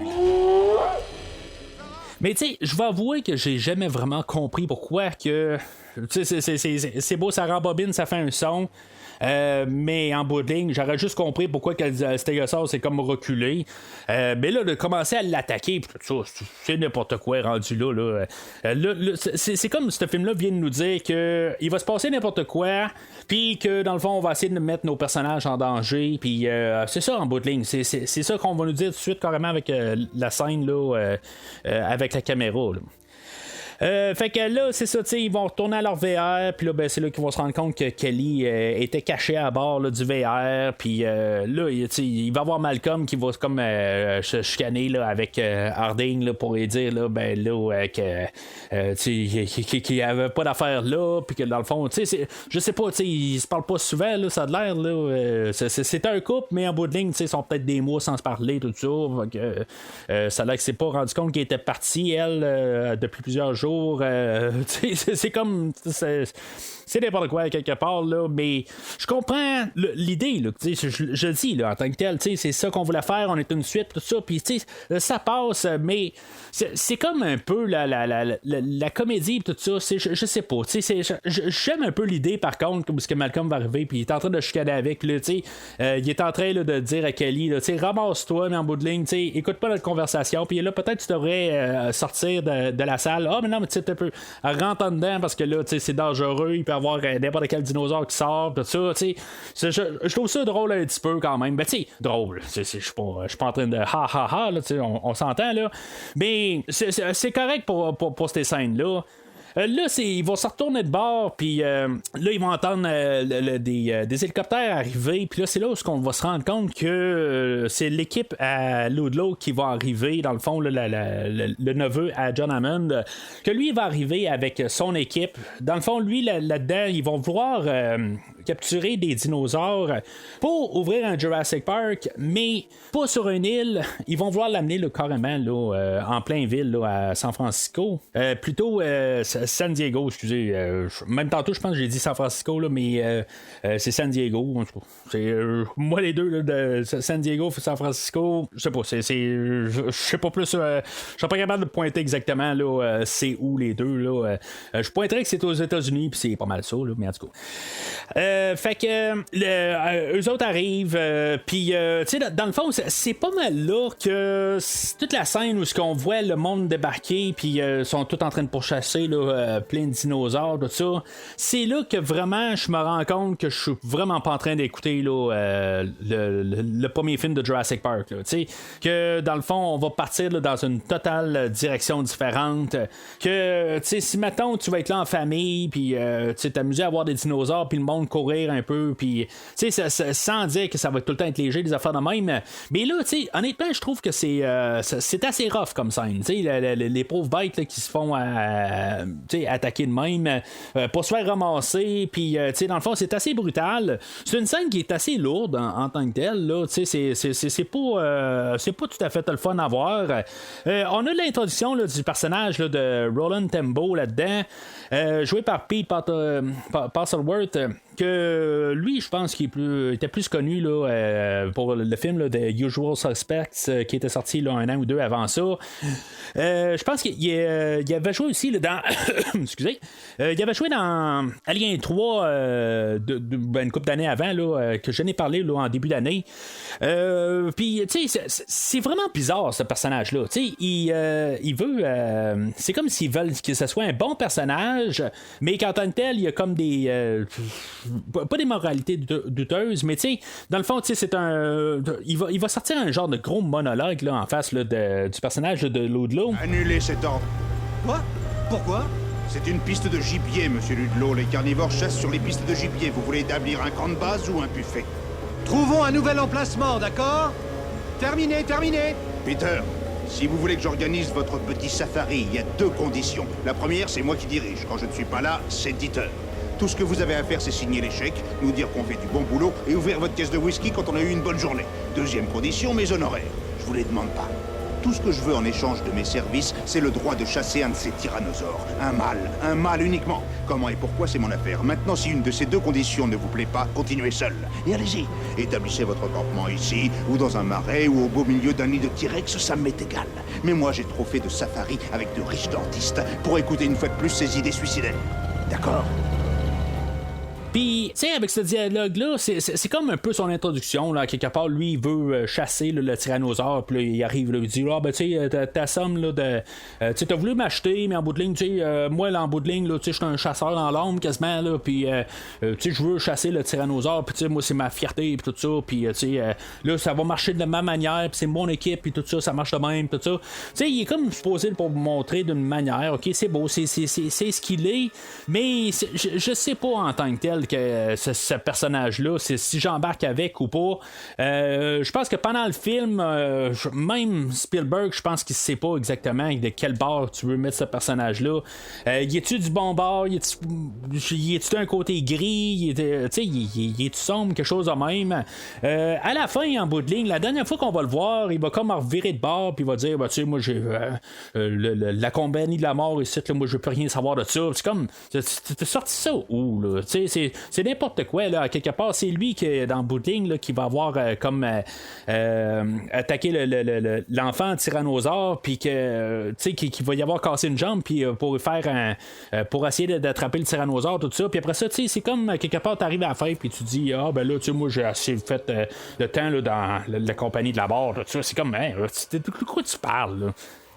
Mais de l'autre côté, tu vas le voir arriver, là, puis c'est beau, il va comme essayer de guider son équipe là, pour essayer là, d'attraper là, les dinosaures, tout ça. Il est engagé pour ça, puis je sais que dans le monde, il y en a du monde de même en tant que tel. Ils sont là pour ça, puis sont là pour attraper tel animal, des affaires de même. C'est du monde que je veux pas voir ça en tant que tel. Là, je trouve ça cruel en tant que tel, puis on a des os pour ça en bout de ligne, là. Mais, tu sais, on a le côté de ce personnage-là que, une fois que nos héros se ramassent avec cette gang-là un peu plus tard, que, tu sais, il se rend compte que Harding est blessé, puis, tu sais, il va s'arrêter, il va dire, regarde, on va s'arrêter, puis, tu sais, on va checker cette blessure-là, tout ça. Tu sais, c'est comme, il sort un autre côté que, tu sais, dans le fond, c'est pas tant un enfoiré que ça. Tu sais, c'est comme, on dirait qu'on joue sur toutes les cartes sur ce personnage-là. Tu sais, dans le montage, là, il aurait fallu, comme, essayer de mettre ce personnage-là d'un tel sens. On avait, tu sais, quand on regarde là, les scènes supprimées sur le Blu-ray, ben, tu sais, il y avait comme une autre introduction où il se battait avec quelqu'un, puis tout ça. Je suis comme content là, que cette scène-là, elle se trouve pas là, sur le film. Là. C'est comme, ça apporte absolument rien. Là. Puis, tu sais, je pense que ça rapportait encore plus de confusion sur le personnage, là, en bout de ligne. Tu sais, on est comme supposé de comprendre qu'il est badass, tout ça, ou je sais pas trop.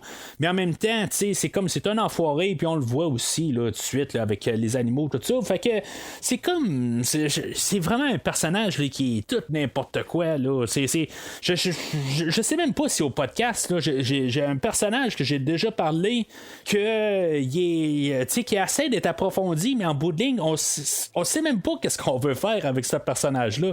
C'est vraiment spécial comme personnage, qu'est-ce qu'on veut faire avec. Parce que je sais pas, à la fin du film, je sais pas si j'aime ce personnage-là ou pas.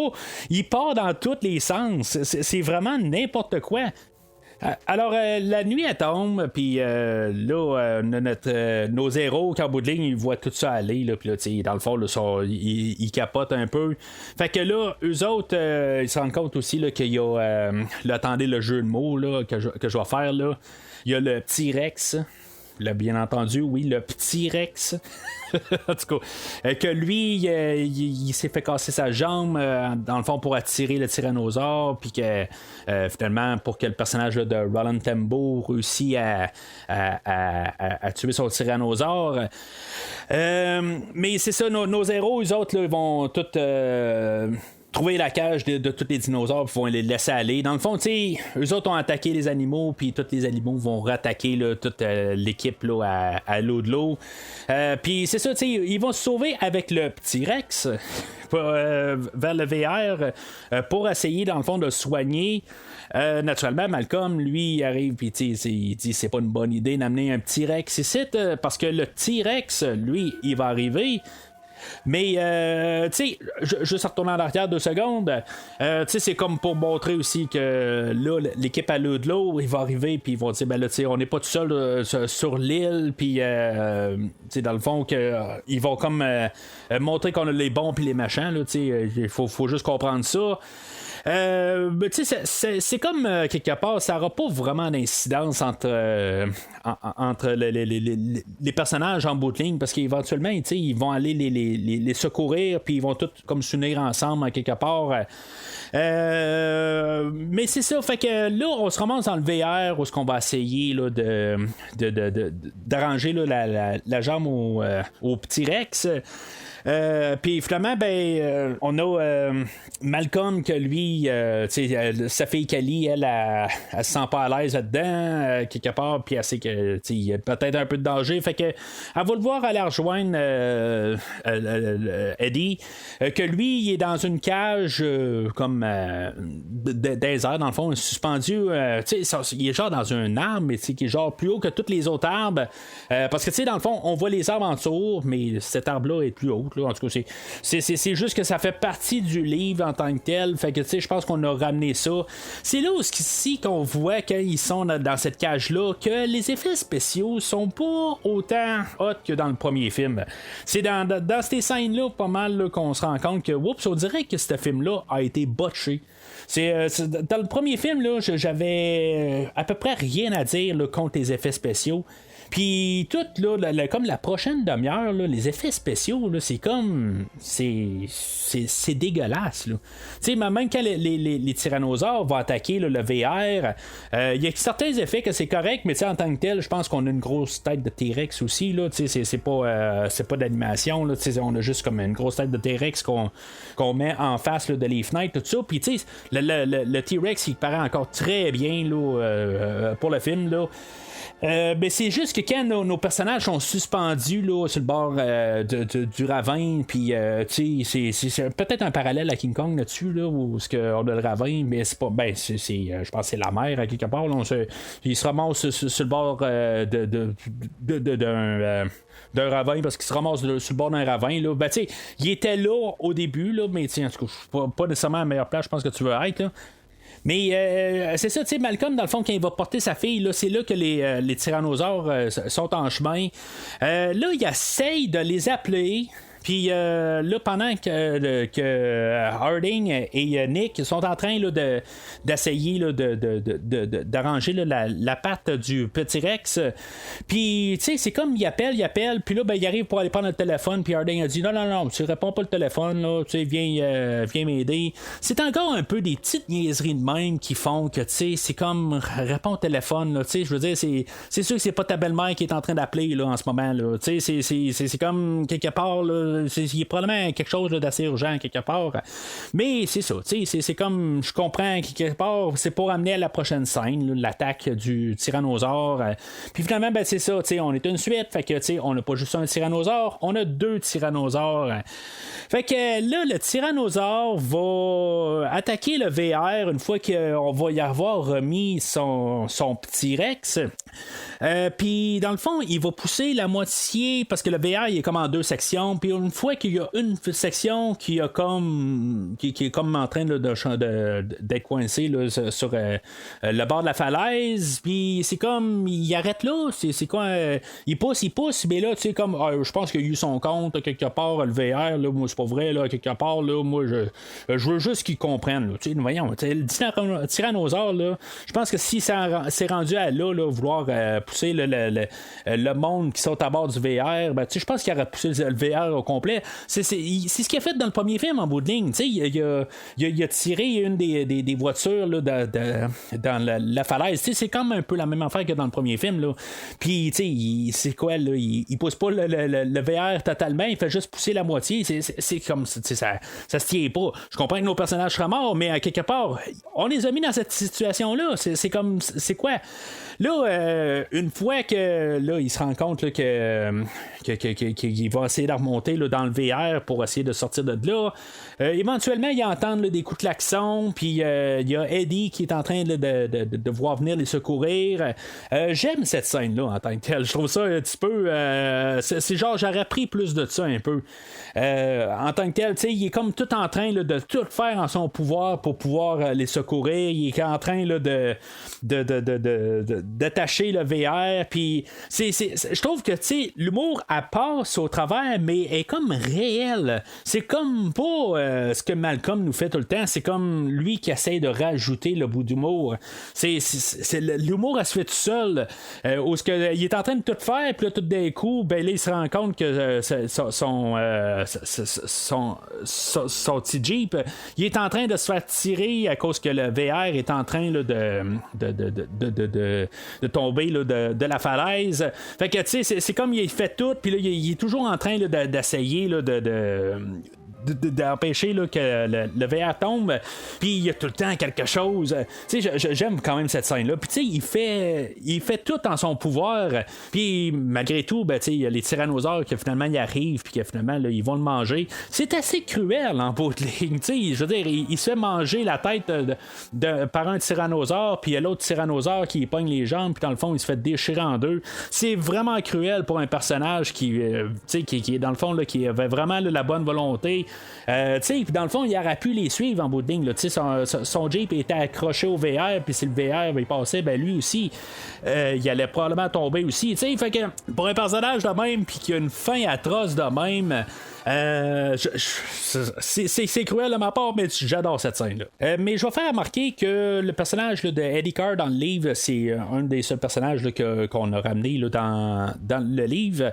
Il s'est fait tuer par des raptors, il s'est pas tué par les tyrannosaures.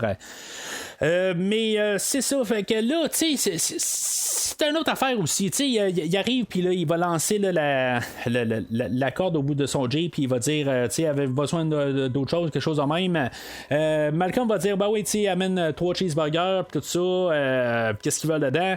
C'est comme tout le monde répond aussi à ça, tu sais, ouais, moi je veux pas de cornichons, des affaires de même.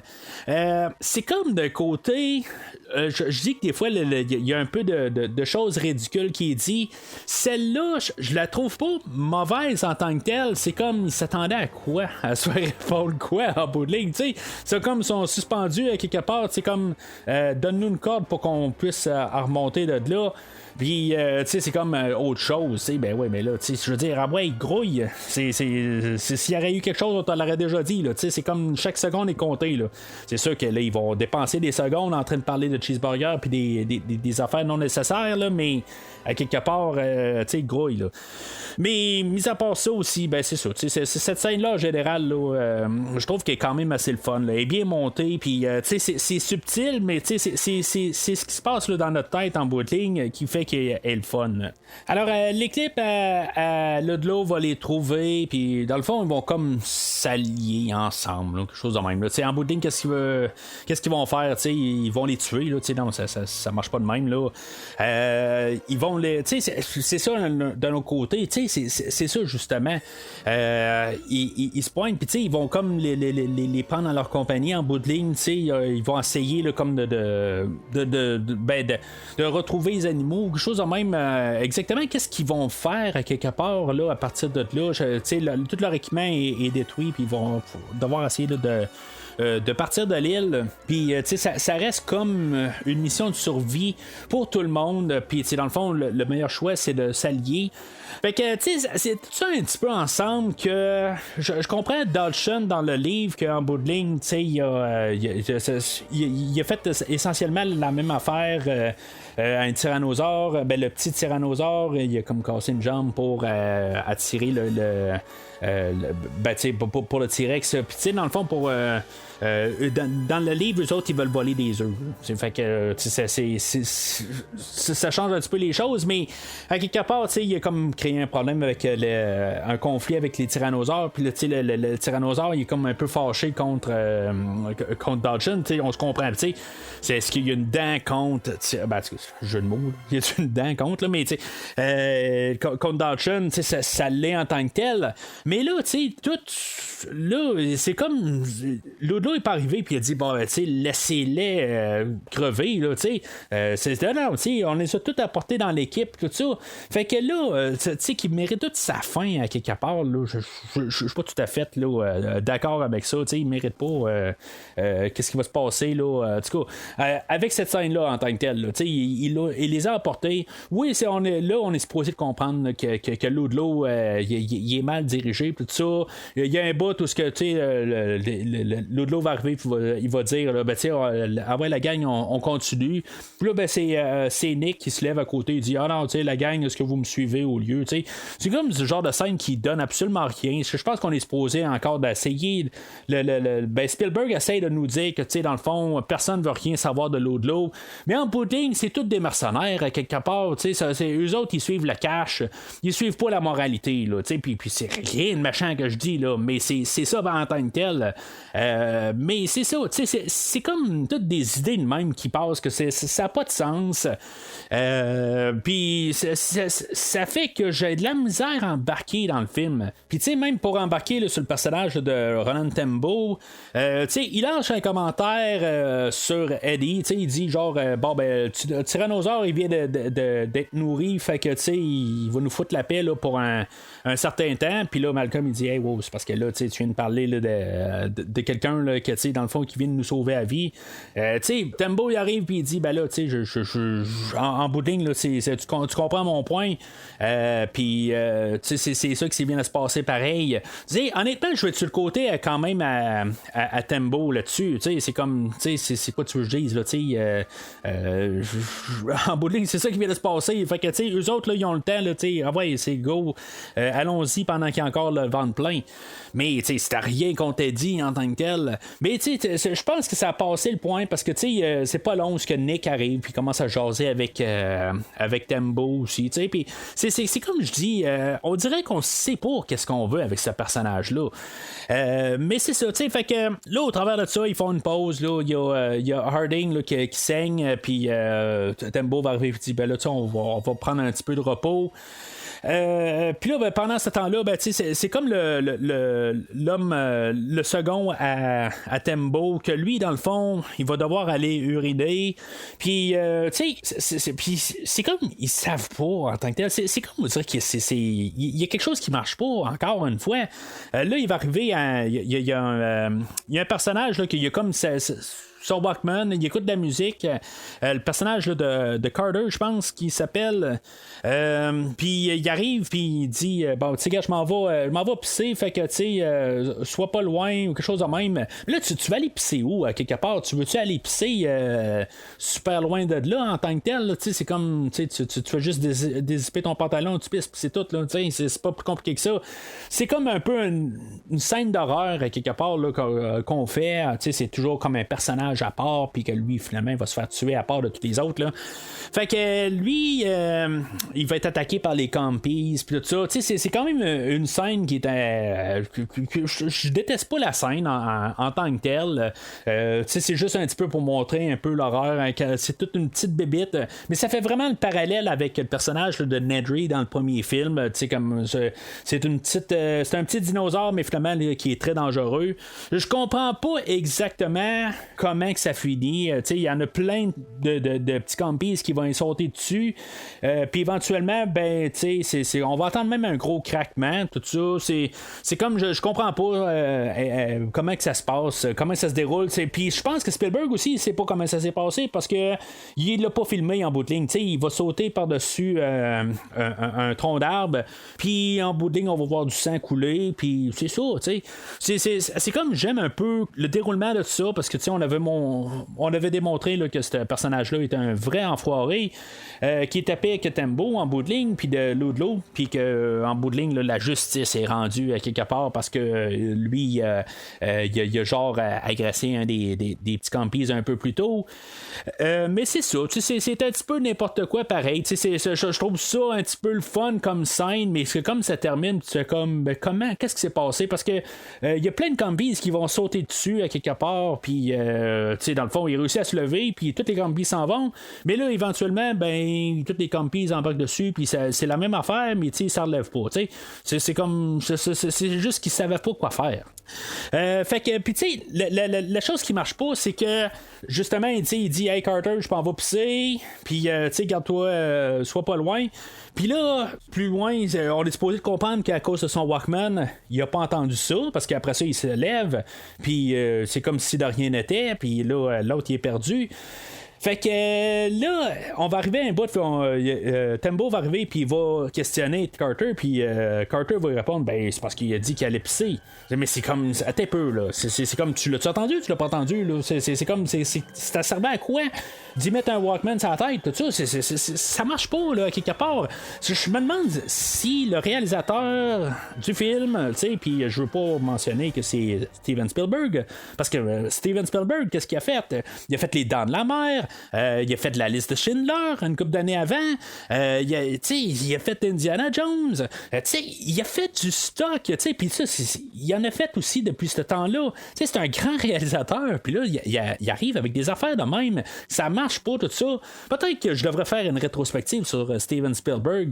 Peut-être que je me rendrai compte que il est peut-être pas si grand que ça en tant que tel. Il y a peut-être des choses là, qui m'ont vraiment échappé là, au courant des années. Il y a peut-être il est peut-être pas si grand que ça, mais tu sais, je me dis juste, tu sais, il a été l'extraterrestre aussi, tu sais, c'est comme, il a fait du stock, là, puis c'est ça, tu sais, il a tout fait des classiques, puis là, t'arrives avec ces affaires-là, je comprends aussi, c'est dans le montage, quelque part, peut-être que le gars du montage aurait peut-être dû penser à ça aussi, là, mais en tout cas, ça reste que la tête d'affiche sur le film, c'est Steven Spielberg, fait que, tu sais, c'est lui qui doit porter le chapeau pour tout, là.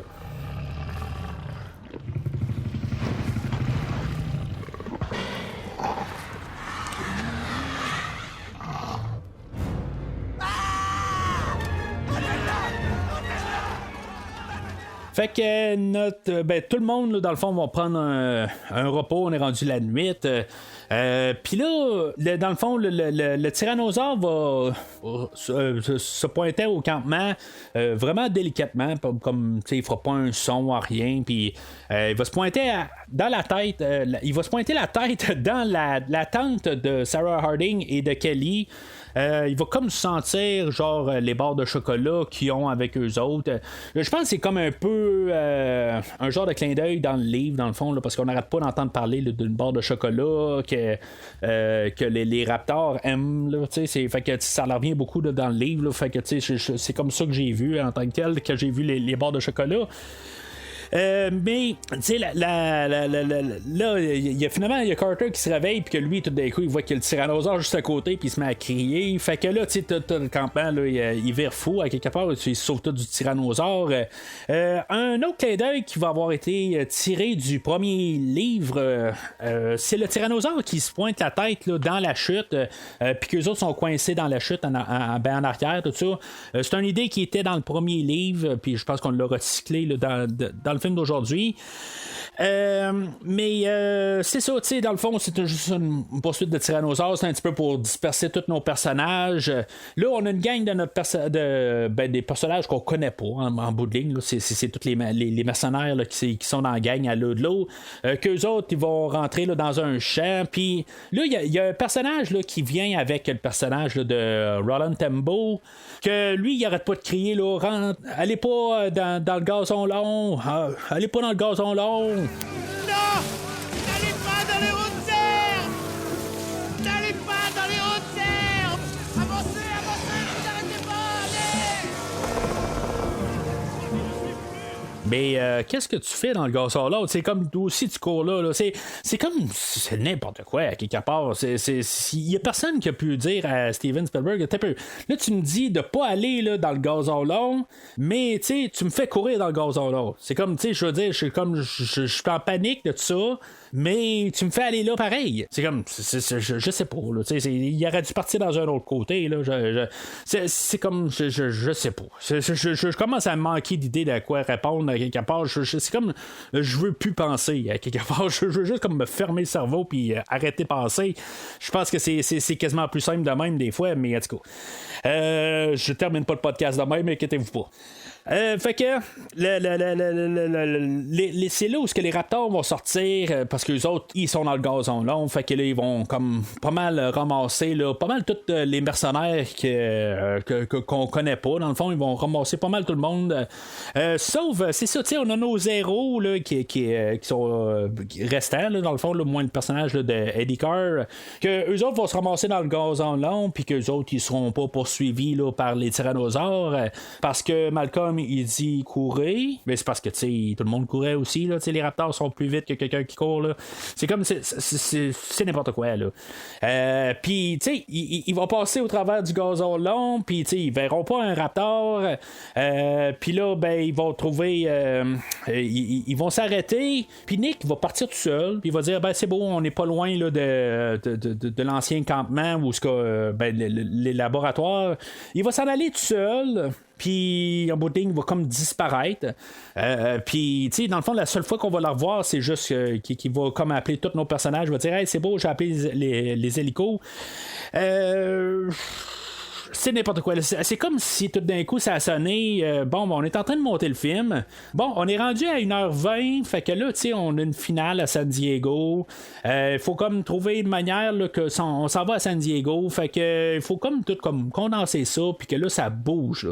Mais là, tu sais, faut pas oublier les Raptors aussi. Fait que là. Nick est parti en avance pour appeler les hélicoptères, mais il se passe rien avec lui.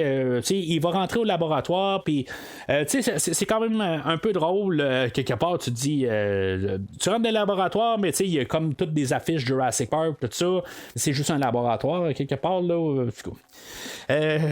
c'est encore des choses là, de non-sens, mais on veut quand même nous rappeler qu'on est dans le même monde aussi, puis des affaires de même. Puis je pense que c'est correct, ça, en bout de ligne.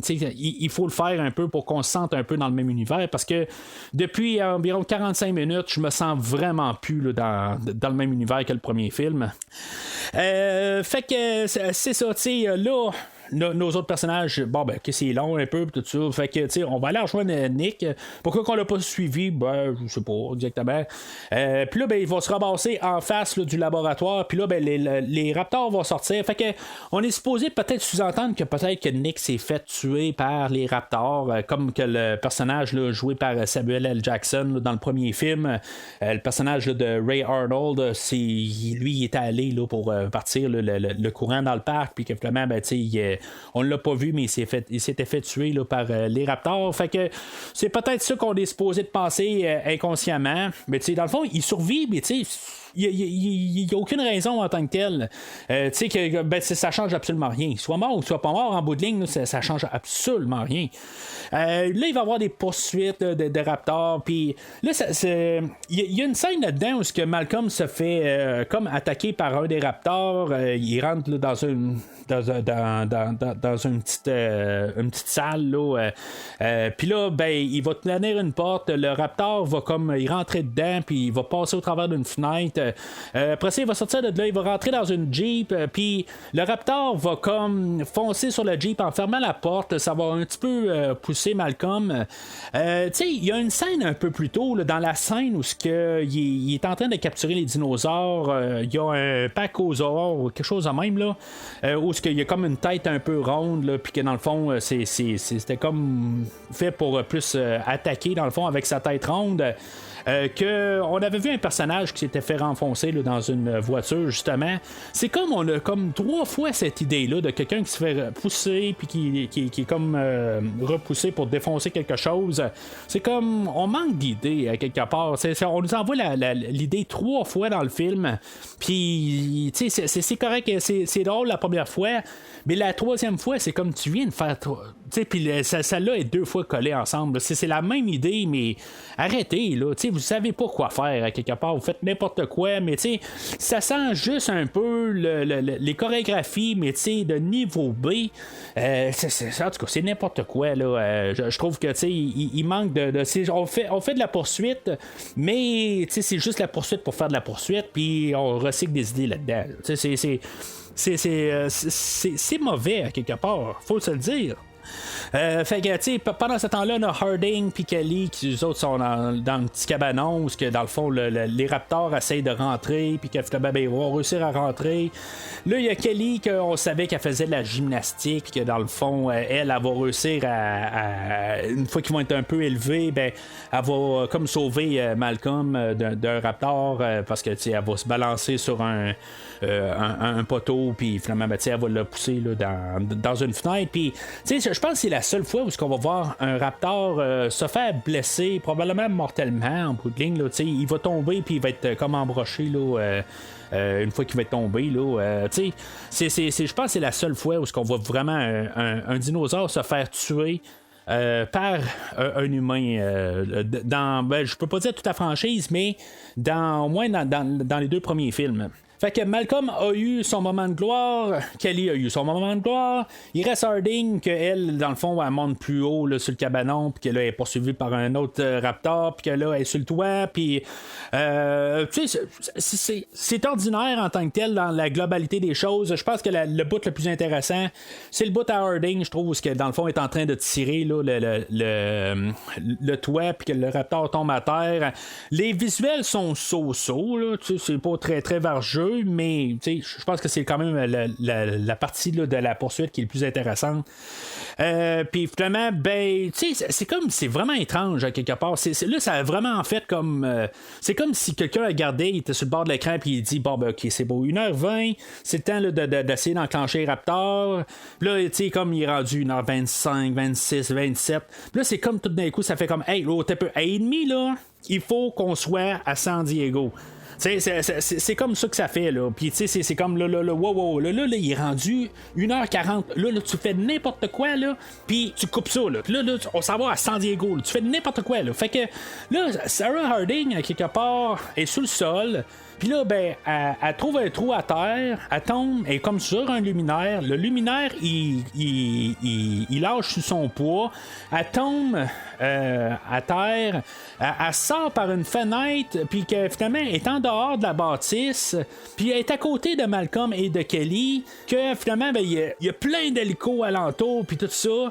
C'est n'importe quoi, à peu près en 5 secondes. C'est comme, qu'est-ce que je vois là? C'est n'importe quoi. Là, il y a le personnage de Nick qui est là. Tu sais, ouais, c'est l'hélicoptère, dépêchez-vous, là, embarquez à bord, tout ça. C'est comme, t'es un peu, là, oui, ça sent vraiment, là, on change le film de bord parce que en 3 minutes, on est rendu à San Diego. On avait eu Roland Tembo qui avait réussi là, à avoir son tyrannosaure. Dans le fond, on avait échangé là, ses balles en bout de ligne. Il n'y a plus de balles en bout de ligne. Fait qu'il a dû prendre un tranquillisant. Puis tu sais, c'est un bon choix en tant que tel là. J'avais pas besoin là, de voir un tyrannosaure se faire tirer plusieurs fois là, à coup de carabine. Juste de le mettre au tranquillisant tout ça. Mais tu sais, c'est là que ça devient King Kong aussi. Sauf que tu sais, dans King Kong, il y a comme une on nous a comme préparé, c'est ça qu'on allait faire tout le long du film. Mais tu sais, j'en ai parlé là, quand j'en ai parlé là, de King Kong là, je l'ai pas fait tout seul, j'étais avec Christophe Lassens, mais j'ai comme toujours trouvé la transition assez drastique dans le film. Mais tu sais, je trouve qu'honnêtement là, dans ce film là c'est encore plus drastique, c'est vraiment, ça vient de nulle part. Là, tout d'un coup, on s'en va là, puis c'est comme on a amené le tyrannosaure, puis on continue le carnage. Là, en bout de ligne, on est sur le quai, puis là, ben, d'une manière quelconque, quelconque. Le tyrannosaure a réussi à tuer tout le monde sur le bateau. Il s'est mis la tête dans le cockpit. C'est comme... Comment il a fait pour tout faire ça? Je comprends pas. J'essaie de juste un peu visualiser comment que le tyrannosaure a pu comme tuer tout le monde puis se faire enfermer là, dans le chose à cargaison, puis que finalement le gars qui a baissé la cargaison s'est fait manger en même temps. Je comprends pas. Je comprends juste pas comment que le bateau devient comme un bateau fantôme. Je comprends pas. Je comprends que le tyrannosaure s'est fait libérer à quelque part. C'est tout le fer était pas assez fort pour le retenir. Ça, je comprends, mais je comprends pas qu'est-ce qui a pu dérouler sur le bateau. Pourquoi que quand le bateau arrive, le tyrannosaure est pas encore par-dessus le bateau en train là, de juste chercher une manière de débarquer, là, qu'il est pas en train de paniquer parce qu'il est carrément au milieu de l'eau. Là. Je comprends pas. Je comprends tout simplement pas. J'essaie de juste comprendre des scénarios, mais je vois pas du tout. Oh mon Dieu. Où est l'équipage? Un peu partout. Alors, le tyrannosaure, il est libre à San Diego, mais, dans le fond, on commence un peu plus petit. Où on a le tyrannosaure qui se ramasse là, en banlieue, puis il commence à boire dans une piscine, puis que finalement, c'est comme un peu le typique. Puis, même à l'époque, là, en 97, là, c'était comme rendu du super cliché. L'enfant qui se réveille, puis qui voit une créature par la fenêtre, puis finalement, il va voir ses parents, puis il dit, hey, il y a une créature par la fenêtre, là. Puis là, les parents sont là comme genre, là, voyons, t'as écouté des films avant de te coucher, puis blablabla, là. Des affaires de même. Là, les parents chicanent, là, ils disent, c'est comme vraiment du cliché. Puis en 97, c'était déjà cliché. Mais là, c'est ça, c'est juste comme pour montrer là, que le tyrannosaure est libre en ville. Mais que personne n'a entendu en boarding. Là, ça me fait penser un peu, là, genre 10 ans plus tard, en 2007, on va voir la même scène avec les Transformers. Parce que dans le fond, on va avoir plein de Transformers là, dans la cour arrière de quelqu'un. Puis que dans le fond, personne va entendre tous les Transformers se promener. Là. Mais c'est moins ridicule. Ça, je vais le donner. À quelque part, là, en ce moment, c'est un petit peu moins ridicule que dans Transformers. C'est tout ce que je peux dire. Mais c'est ça, tu sais, en bout de ligne, là, puisqu'il y a une famille qui a vu que le tyrannosaure a mangé leur chien, faut croire que là, tout le monde est réveillé. Puis là, le tyrannosaure se ramasse carrément au centre-ville, carrément là, dans les rues, puis dans le fond. Tu sais, je me dis pareil, là, le tyrannosaure doit se sentir perdu comme tout, à quelque part. Tu sais, là, on peut dire que là, tu sais, il mange quelqu'un, puis tu sais, pourquoi il continue à comme attaquer en bout de ligne, c'est parce qu'il est perdu carrément. Là, en bout de ligne, il sait pas quoi faire. Là, il y a Malcolm puis Harding, quelque part, eux autres, ils se disent, là, tu sais, c'est la seule manière qu'on peut essayer de régler ça, c'est avant qu'on assassine là, le tyrannosaure, qu'on fasse comme dans King Kong, on va essayer là, de le ramener au bateau, puis on va essayer de le ramener chez lui. Fait que là, on va avoir appris là-dedans que le personnage de Ludlow, lui aussi, a ramené l'enfant, le petit Rex. Fait que eux autres, ils vont essayer là, d'aller chercher là, le petit Rex, dans le fond. Puis ils vont l'amener là, en voiture, puis dans le fond, ils vont aller le montrer en face du tyrannosaure pour essayer là, de l'attirer là, vers le quai d'où ce qui arrive.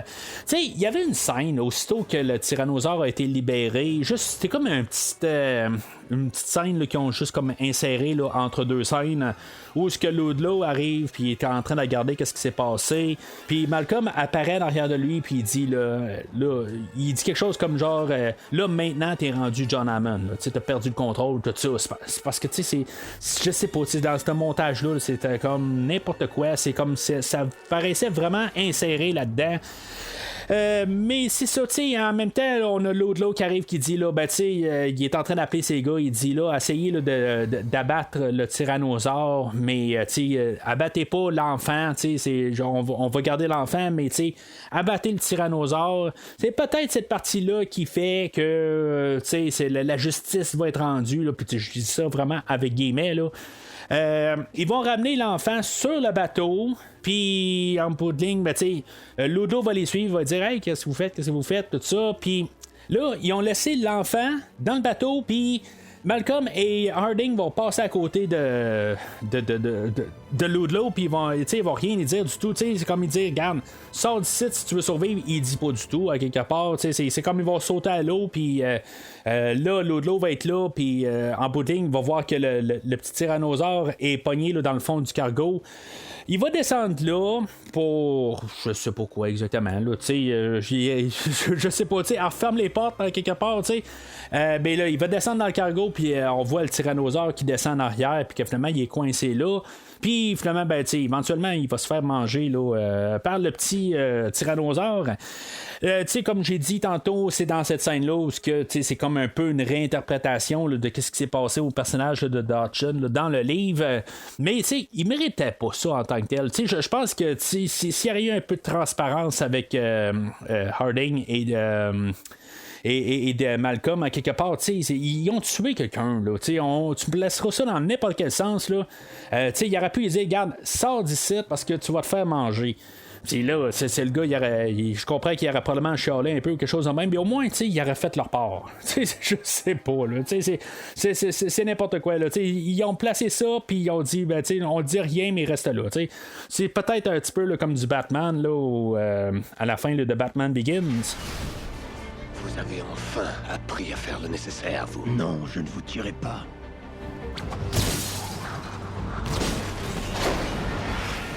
Mais je ne me sens pas obligé de vous sauver. Mais en tout cas, fait que là, je me dis, pourquoi qu'on n'a pas eu le personnage là, de Tembo qui revient là, là c'est Harding qui est rendu là, le grand sniper, qu'elle, dans le fond, elle va tirer le tyrannosaure pour le rendormir, pour qu'il tombe dans le cargo.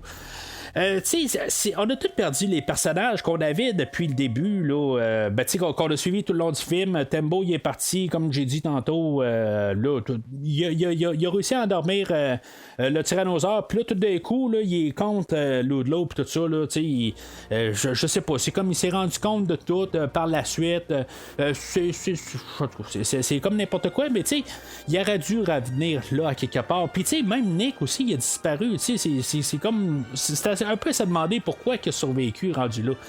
On l'a suivi tout le long du film, puis là, ben, il a appelé l'hélicoptère, puis c'est tout. Ça finit là. On la revoit pas du tout.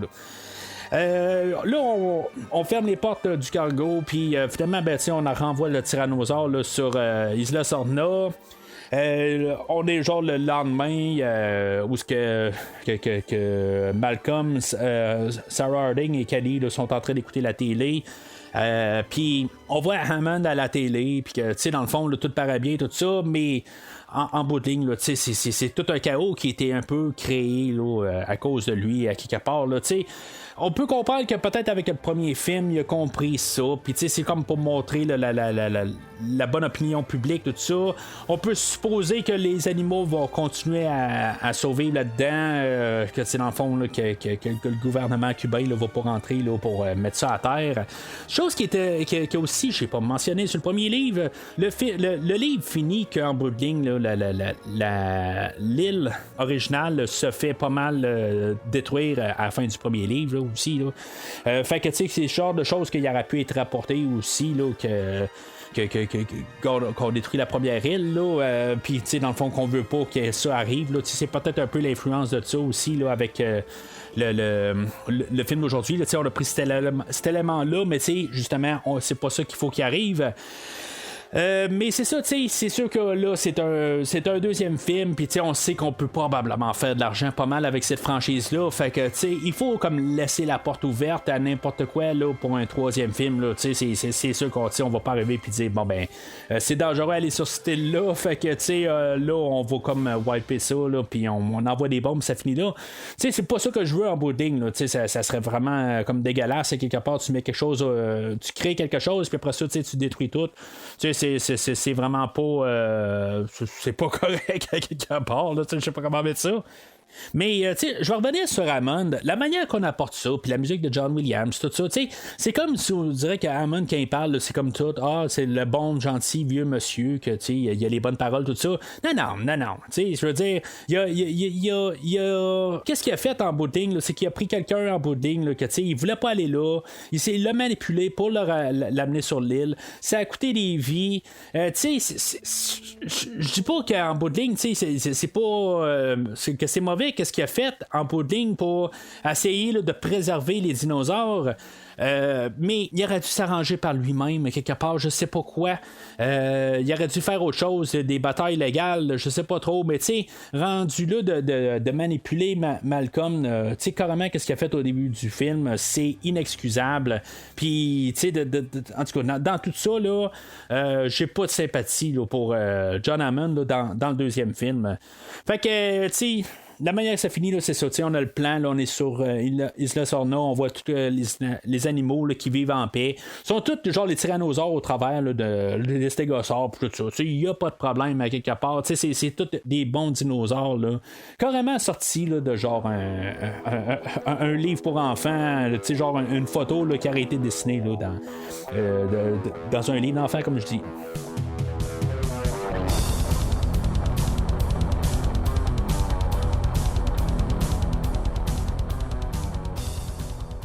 Alors, en conclusion, je pense que je vais dire qu'est-ce que Malcolm il a dit dans le premier film, dans le premier livre.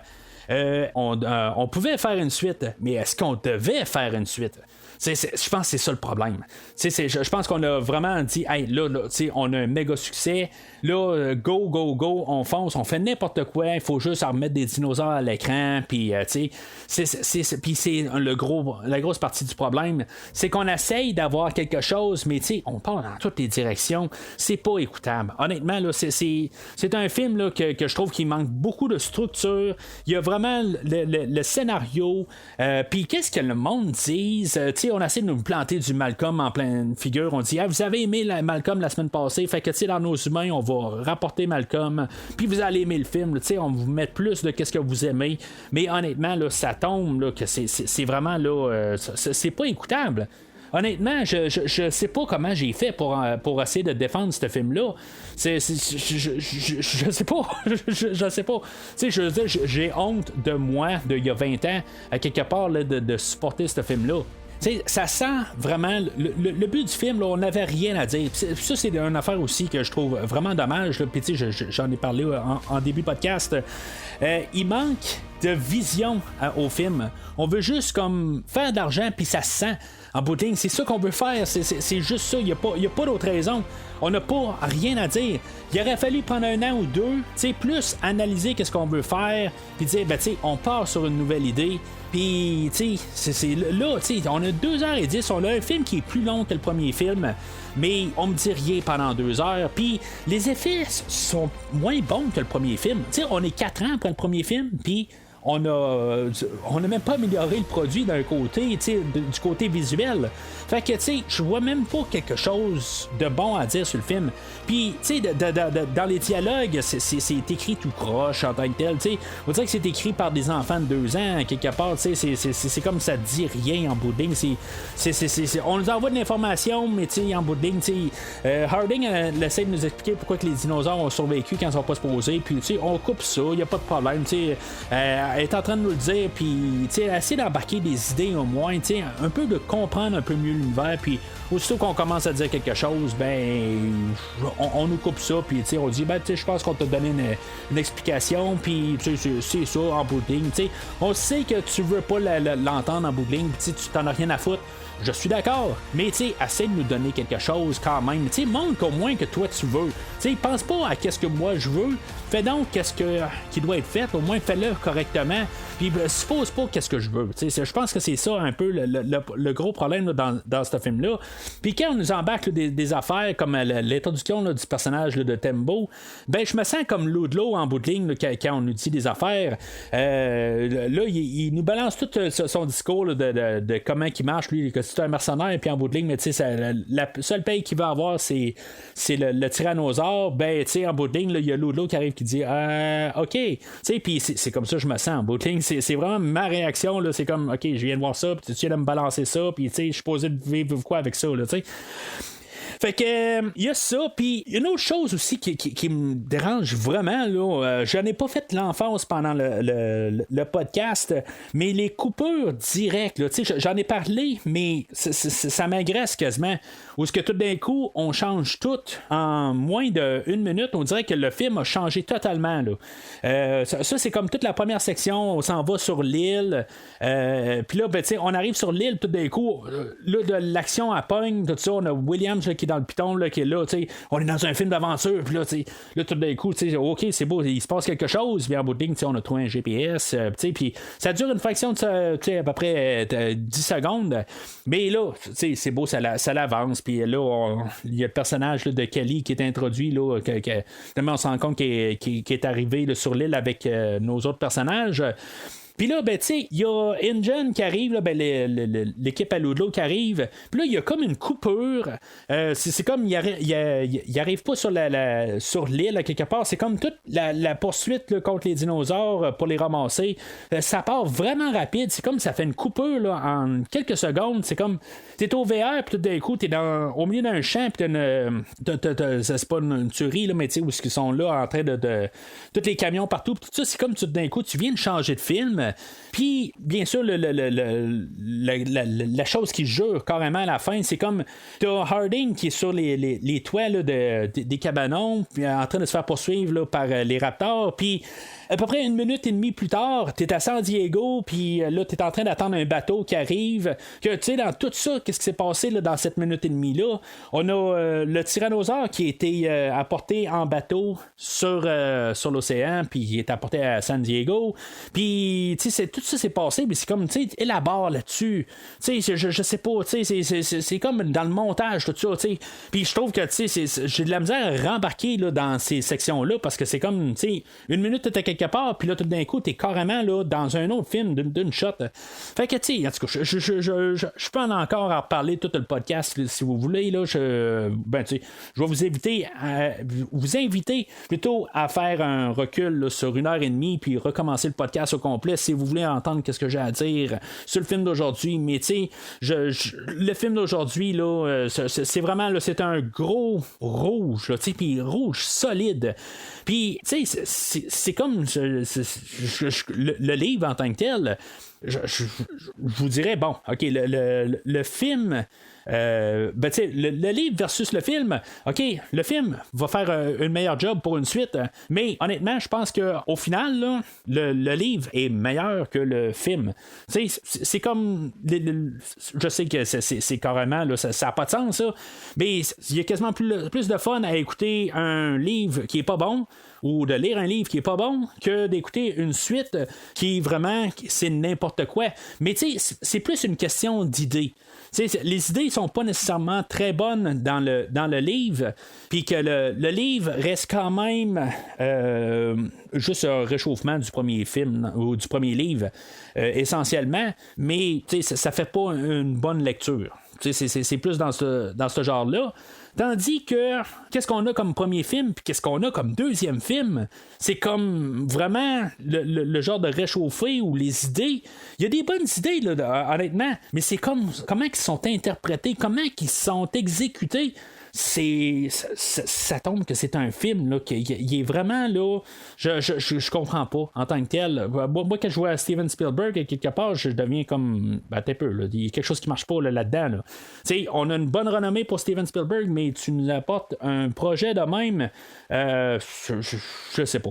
En tant que tel, là, je suis pas capable de faire la mathématique là, pour voir que ça fonctionne. Ça ne fonctionne juste pas. Puis l'intention en arrière du film, là, ben, c'est au final, là, c'est rester le plus loin de ce film-là. Alors, c'est pas mal tout pour aujourd'hui.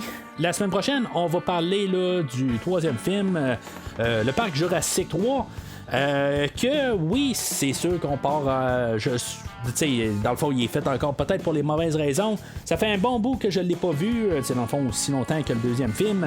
Mais en tout cas, on verra bien, là. C'est un film qui est beaucoup plus court. Je pense qu'il dure 1h30. Est-ce que ce format-là va être mieux? Puis, tu sais, qu'est-ce qu'on va faire là? T'sais, bon, ça n'a pas marché avec Malcolm. Peut-être que ça va marcher mieux avec le moins plaisant des deux personnages, ou pas juste les deux personnages principaux du premier film, mais en étant Malcolm et Grant du premier film, ben, que dans le fond, on va prendre le personnage de Grant qui va revenir. En tout cas, pour l'instant, de mémoire, à la dernière écoute, j'ai comme avalé un peu mieux la pilule la dernière fois que j'ai écouté le film. Peut-être à cause du film aujourd'hui, peut-être qu'il s'assumait un petit peu plus, qu'il essayait pas d'être plus que ce qu'il est. C'est un autre réalisateur le prochain coup. En tout cas, on va voir quelque part.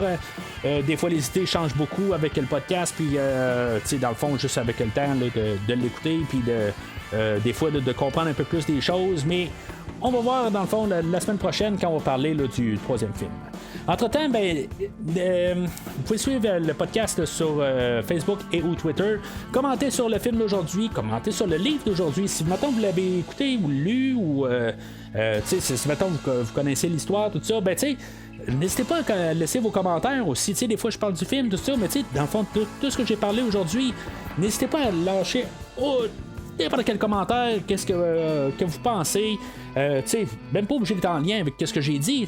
N'hésitez pas à laisser vos commentaires, votre impression sur Facebook et ou Twitter. Mais d'ici le prochain épisode, sachez que le podcast trouve toujours son chemin. Now what John Hammond and InGen did at Jurassic Park is create genetically engineered theme park monsters, nothing more and nothing less. Merci d'avoir écouté cet épisode de Premier Visionnement. J'espère que vous êtes bien amusés. Taking dinosaurs off this island is the worst idea in the long, sad history of bad ideas. Revenez-nous prochainement pour un nouveau podcast sur un nouveau film. Remind me to thank John for a lovely weekend. N'hésitez pas à commenter l'épisode d'aujourd'hui sur Facebook et Twitter, et en même temps, joignez-vous au groupe de discussion sur Facebook. In your particular field, you're the top minds. Vous voulez voir le catalogue complet du podcast? Le podcast a un site officiel. Rendez-vous sur premiervisionnement.com. You last 2 minutes in there. Less in those ridiculous shoes. Vous voulez suivre Premier Visionnement par l'intermédiaire d'une application? Premier Visionnement est disponible sur toutes les plateformes de balado-diffusion, donc Spotify, Podbean et Google Podcast. If I don't make it back, remember, you're the one who made me come. En espérant vous avoir donné du bon temps, rendez-vous au prochain podcast. See, here I am now by myself, talking to myself. That's chaos theory.